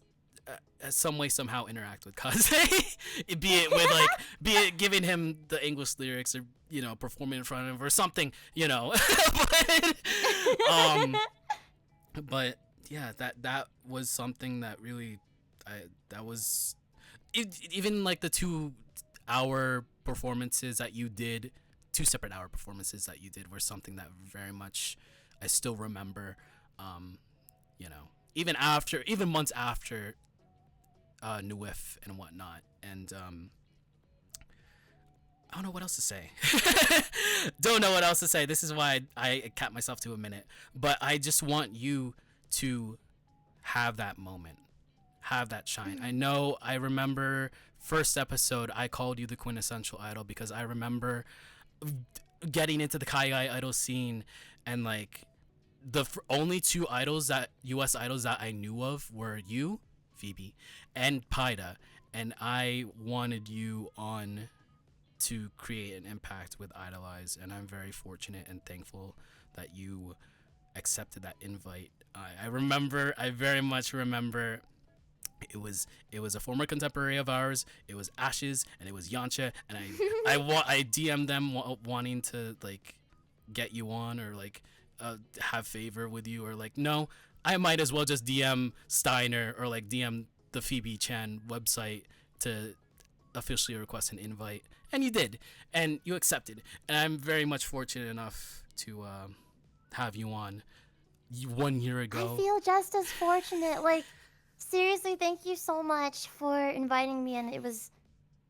was such an honor being the first, but also an honor being back today and being able to like talk with you like this and then see each other at the live performances in between then and now has been such a special experience, and I'm really happy that we have as much fun together on stream as we do. I know that we don't talk as much. I know that like we know each other personally, but we don't talk as much, but it's also because like both of us are busy. But like I do wish you well with everything that is going in your life, and I want you to succeed. I literally want all my Oshis to succeed. I want you to be on the big stage. I want you to break that glass ceiling and being, I know like you, like it was packed, super no vacancy at Nuif, but I want you to like have like a separate event ticketed, and it's all sold out, and like people are chanting and people are singing, and like I want that. I want you be there, and like I know you, like when I think of Kaigai Idol, when I think of like US Kaigai Idol, or like Kaigai Idol in general, it's you. It is you. It is always you. It is always you. When people like ask about IDOLEYEZ or like idol stuff with me and they're not like familiar, I do bring you up, and that's because you are I keep saying it, but you are the quintessential Kaigai idol, and the fact that you are way more deserving of more success than you have right now, and I want you in the future to be up there. Thank you. No, I'm gonna come back. This is not the worst pep talk ever, unless worse means like, oh, I'm gonna make Phoebe sob right now. Then sure, but thank you. It means a lot to me that you feel that way. But it does. And I like over the past few months, over the past couple weeks, I've hit rock bottom, and I've been in the breaking point, and I've like right next to me I have pictures of my Oshis. I have a picture framed of Gumi, and a group checky of Crazy Fantasy framed, and then on my lock screen is you. Your is that picture of you at in the strawberry field or whatever, and that selfie, and it does bring me back or like anchor me, you know. But I'm glad. but I'm really sorry to hear you've been going through it, but yeah, but yes, I'm happy to encourage you in whatever way we can as your Oshis. yeah, but it was good talking to you, and I do want to see you perform again. I miss it so bad. I mean, like going to Japan and then flying back and like tearing up about not being able to see my Oshis. I felt the same way about Nuif. I felt the same way going back home and like yearning to see you again. And I keep missing Idol Party. I keep missing like IPLA and or Idol Rage and like every single event that you've done. And I want to see you again. And hopefully hopefully I make it to US Idol Fest, but I do want to see you again, or like any other event that in between that. But yeah. Right. Well, you made it to the Koryojo concert. Oh yeah. But oh my god, you know, I want you to see on like have more eyes on you. Haha, idolize. But like Koryojo, having like all those people were definitely there for like one specific Oshi, and like, you know, I saw one person with what was it?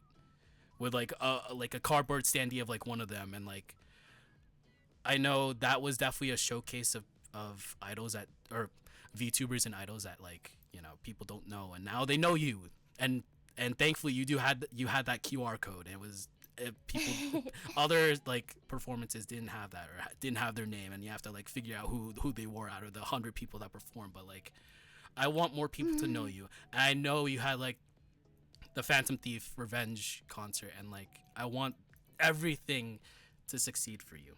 That's all. And that's, Thank you. I definitely overstayed my welcome. That's like 9 minutes. No, it's okay. I see. I didn't even. It did not feel that long to me. It did not feel that long. But every moment of it is precious, and every word as well. So, thank you. Thank you so much, Eggy, for today, but also for the pep talk. Because the pep talk is, my heart has melted. Thank you. And I hope you know too. I'm not gonna I'm not gonna do the full pep talk right now, but I hope you know too. I mean, this is kind of a good opportunity since it's the anniversary edition of IDOLEYEZ. But this whole past year, you have been able to do so much for people within the Kaigai Idol community, the idols and the fans alike, and new people that were just getting to know what Kaigai idols are in the first place. You have not only educated people, not only been able to highlight, you know, just the charm points and stories and silly times that all the different idols have brought up here on stream. You've made friends. You've strengthened some friendships. Had lots of meetings and goodbyes, as we were talking about earlier. But you've left a positive impact on people's lives yourself as well. I hope you know that. And nothing you've done so far has been pointless. Nothing. I know that there are moments where you probably feel like, why am I even doing this? I know, because I also feel that way sometimes.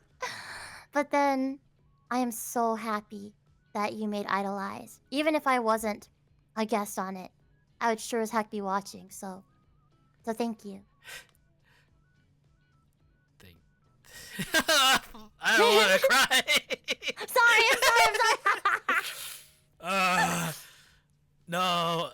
No. Second time I cried. Got you in front back. of an You made me Oshi. cry.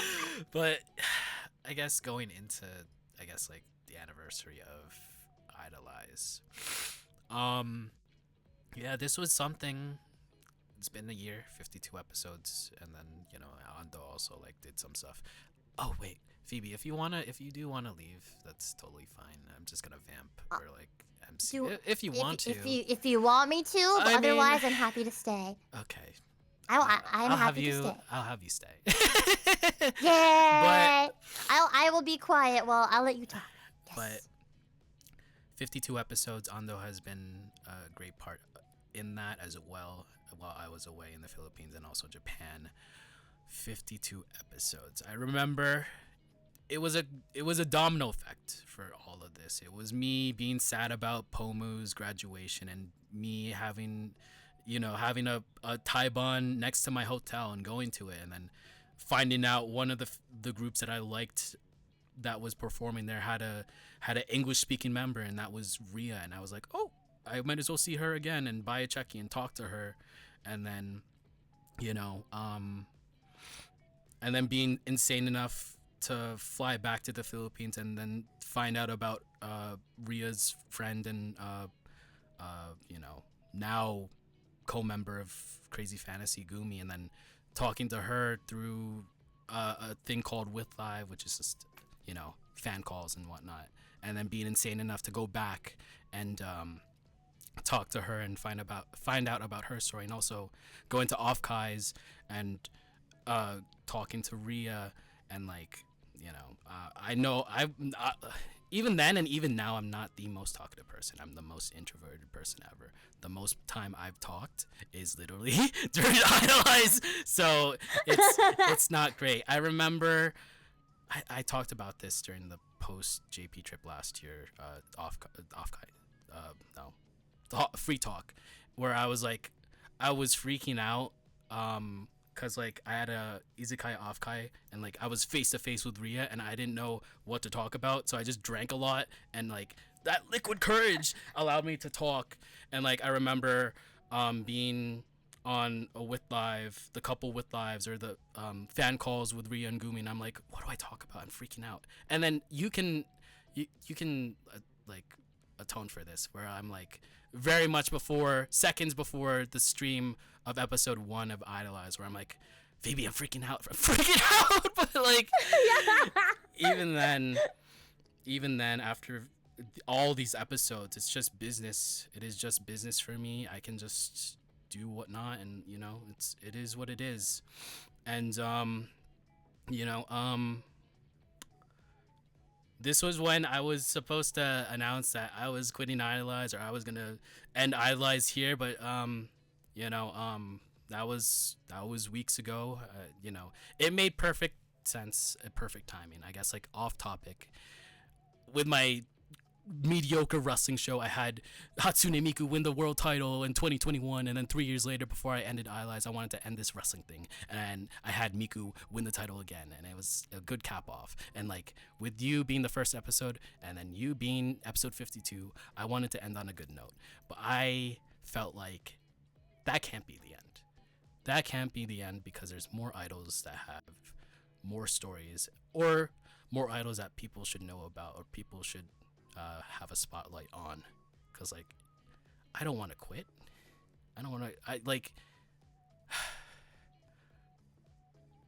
there's way more people that people don't know, and that I have on my list of people that I want to bring on, like Metromomo or Chrysalia, or people that people do know, like Jenny Bon, and some of the members of Seeker. But these are people that people don't know, or people that are I'm an idol, and that's it, and they got a story, they can talk. I might as well have them on. So I'm here to finish what I started, and even though every single thing behind the scenes has been crumbling away on me, every few episodes where I'm checked out, and you could tell, and all those VODs are erased, and I've taken episodes where I'm mentally checked out, and when I shouldn't have, and I should have I've said some stuff that I shouldn't have said, and I'll own up to that as a host. And I know people tell me that I should take journalism classes or be more professional, and I know that I'll own up to those mistakes. And and some people say I'm not professional enough to interview my Oshis, or interview Heidi, or interview agency idols, and I know for a fact that I can't now, but later on down the line, when that time comes, if it comes, I'm gonna be very lucky if it does. But that's what I want. That's on top of the mountain, and in between that are people that don't are people that don't have a microphone in front of them, and are very much interested enough to be on the show. So that's what I want. I'm here to finish what I started, you know, bucket list guests and all, and like, and people that I do want to bring on. And I did want to end this. I did want to end this show, you know, goodbye, and like Phoebe here, and like end on a good note. Series finale, Will Smith saying goodbye to the empty house. But no, I'm not done.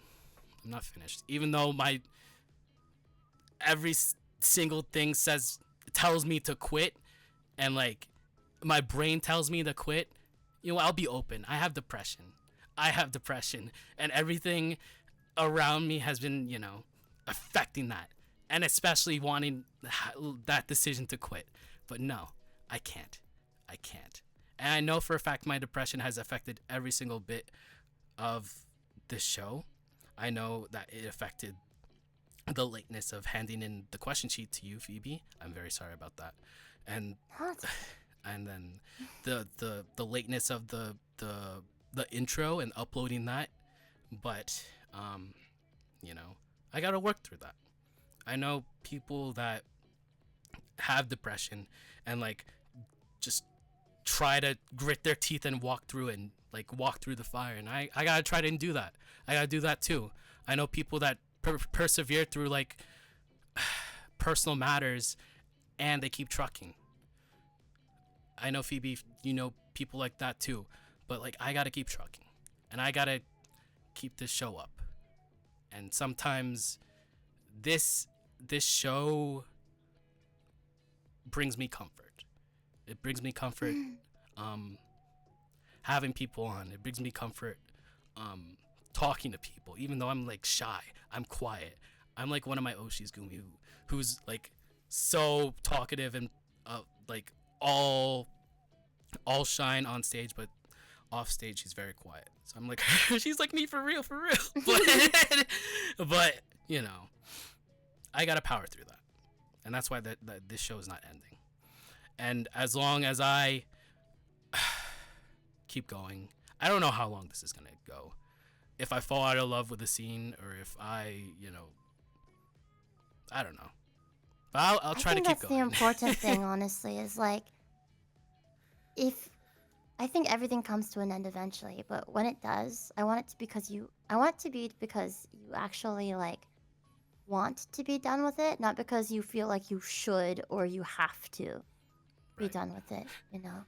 Yeah, because like I don't want to end on a cliffhanger. Even though if this was the cap off, I'd be satisfied, but like, no, I'm not done. I am absolutely not done. And even though my brain tells me to like end it, no, I gotta keep going. So IDOLEYEZ will keep going as long as I keep going, I guess. And that's my whole spiel about IDOLEYEZ. It was gonna end here, but no, I'm not done. I'm not finished. Job's not done. Job's not finished. But other than that, that was the red herring. The other announcement, the real main bread and butter, meat and potatoes announcement is Radio Kai Guy. Boo boo boo boo boo. So Radio Kai Guy is going to be a 1 hour radio show where I broadcast primarily original Kai Guy idol music, like Phoebe's. She I didn't mention it to her, but she's gonna be the starting song and also the ending song of episode 1 whenever that comes. But it's going to be a 1 hour set. I'm going to showcase idol music, Kai Guy idol music from people that you may know, people that you don't know, and primarily people that have been on the show. Because like in between all those songs, I'll talk about their IDOLEYEZ interviews and like anecdotes about seeing them perform live and whatnot. But that'll be a whole new thing. So when is that coming? I have no idea. It's just a concept, and to be honest, it's a pilot. It's gonna be a pilot. If people like it enough, it'll keep going. If people don't like it enough, it won't keep going. And I'll keep going with Idolize, but that'll be a thing. Radio Kai Guy coming soon. Yummy! I'm so excited. Yeah. Oh my gosh. And then I get to like listen to everybody else's music and stuff too. Oh yeah, are you yeah, chat. Should Eggy's DJ name be DJ Eggy? I do have a name in mind, but Whoa. Whoa. I didn't think you did, but whoa. Will it be a surprise? We're not gonna hear it tonight, are we? we'll talk about it after stream. Yeah. Okay. But yeah, that has been this episode of Idolize. Thank you, Phoebe, so much. So much for everything. Oh, of course. Thank you. Thank you so much for having me. Thank you, chat, for popping in, and definitely support Eggy and the rest of his episodes of Idolize.